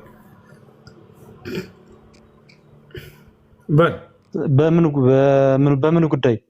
አሁን በተናገርኩት ለምንድን ነው እግዚአብሔር የተጸጸተው? ብዙ ቦታ ላይ ይጸጸታል እግዚአብሔር። ነገራችን ላይ ድገመው እስኪ በደምብ ሳታዳምጠኝ ነው እንዴ? ተሳስተሃል አልከኝ። ጸጸት ማለት አዘነ። መጽሐፉ ላይ ተጸጸተ የሚለው በምን ምክንያት ነው እያልኩህ ነው። መጽሐፉ ላይ ተጸጸተ ማለት አዘነ ማለት ነው። አዘነ ማለት ያደረገውን ባለመቀበሉ ነው አይደለም። እነሱን እንትን ብሎ ያመጣቸዋል። ማዘን ሌላ ነው፣ መጸጸት ሌላ ነው። በአንድ ቦታ ላይ ያመጣቸዋል። የሚገርም እሱን ማሳያለሁ። ችግር የለው። ማዘን አንድ ባህሪ ሆኖ መጸጸትም ሌላኛው ባህሪ ነው። እግዚአብሔር እሱን አመጣልሃለሁ። አሁን ግን እዚህ ቦታ ላይ እግዚአብሔር የተጸጸተው ለምንድን ነው አልኩህ። እኔ ከተናገርኩት ንግግር ውጭ ከሆነ እዚሁ የሁሉ ህዝብ እያለ ይቅርታ እንድጠይቅ በሰው መጽሐፍ ላይ የሌለ ነገር ከተናገርኩ ይቅርታ ጠይቃለሁ። እግዚአብሔር ለምንድን ነው የተጸጸተው? በዚህ ጥቅስ ላይ በዚህ አውድ ላይ አውድ የሚባል ነገር አለ ስትል ነበር። ባል ታከር ሚያታ አድርገው እንጂ መጸጸት ሳይሆን ማዘን ነው። ያዘዘውን ነገር ስላላደረገ ነው መጸጸት ነው ብዬ ደግሞ ቃል በቃል ላሳየ ነው። አብሽር ችግር የለም። ያዘዘውን ነገር ስላላደረገ በጣም ጥሩ።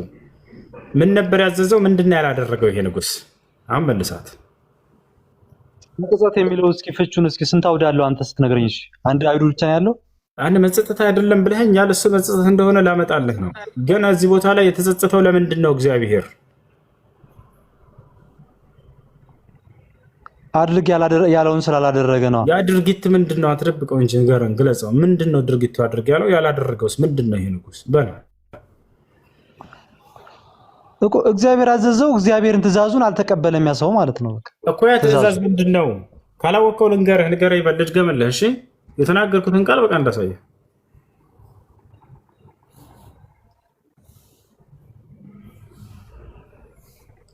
እሺ እንግዲህ እንዳልኳችሁ እግዚአብሔር ምን አለ? ከቀድሞ ከመጀመሪያ የሰጠው ትእዛዝ ምንድነው? ያን መናገር አልፈልግም። እግዚአብሔር ምን አለ? ሴቶችን ግደሏቸው አለ። ህፃናቶችን ግደሏቸው አለ። ብላቴናዎችን ግደሏቸው አለ። አህያን ግደሉት አለ። ምስኪኑ አህያ። አሁን አህያ ከኋላ ብትወቃው እንደፈለክ እንደው ወይ አቤት ብሎ እኮ የሚሄድ እንስሳ ነው። ዞር ብሎ እንኳ አይገጥምህም። ምነው ውሻ ምናምን በሆነ ውሻ እንኳ ዞር ብላ ትገጥመሃለች፣ ከራሷ ትከላከላለች። አህያ ምስኪኑን አህያን ግደሉት የሚል ትእዛዝ ሲያወጣ አምላክ አስባችሁታል? አህያን ግደሉት ብሎ ህግ አውጥቷል። በሬን ግደሉት ብሎ ህግ አውጥቷል። ግመልን ግደሉት ብሎ ህግ አውጥቷል እግዚአብሔር። የነሱ የሆነ ሁሉ የረከሰ ስለነበረ ነው እሱ እንደዚህ። ሌላ ነገር ሳይሆን የነሱ የሆነ ሁሉ እርኩስ ስለነበረ፣ ያቺ ቦታ ደግሞ የተቀደሰች ቦታ ስለሆነ በተቀደሰ ቦታ የረከሰ ነገር ስለማይገኝ ማለት ነው። አዳምጥ። እንደዛ ነገር የለም። አምላክ እንዴት ነው እንስሳቶች ንጹህ የሆኑ ነገራቶችን ግደሏቸው ብሎ ህግ አወጣ እኮ እያልኩ ህግን እያወጣ ነው።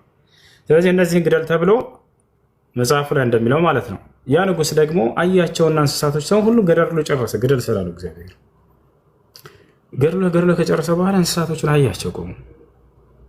ራራላቸው ነው በቃ ተዋቸው። እነዚህን አልገልም ማለት ከዛ እግዚአብሔር ተቆጣ።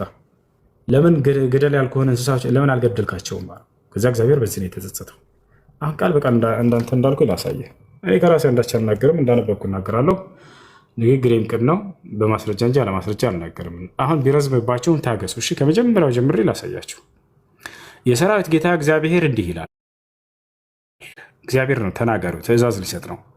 እስራኤል ከግብፅ በወጣ ጊዜ አማሌቅ በመንገድ እየተቃወመ ያደረገበትን ለማን ነው ትእዛዝ የመጣው የሚለውን እንድትረዱት ከአንድ ቁጥር ጀምሬ ላንብብላችሁ። ሳኦል የሚባል ንጉሥ አለ። ገብታችኋል? ሳሙኤል የሚባል ነቢይ አለ። ደግሞ በዚህ በሳሙኤል በኩል ለንጉሱ ለሳኦል ከእግዚአብሔር ዘንድ ትእዛዝ እየመጣ ነው። ሳሙኤልም አለ፣ ይሄ ከአምላክ ጋር የሚነጋገር ነው። ሳሙኤል ሳኦልን አለ፣ ሳኦል ደግሞ ንጉሥ ነው ለእስራኤል ምድር።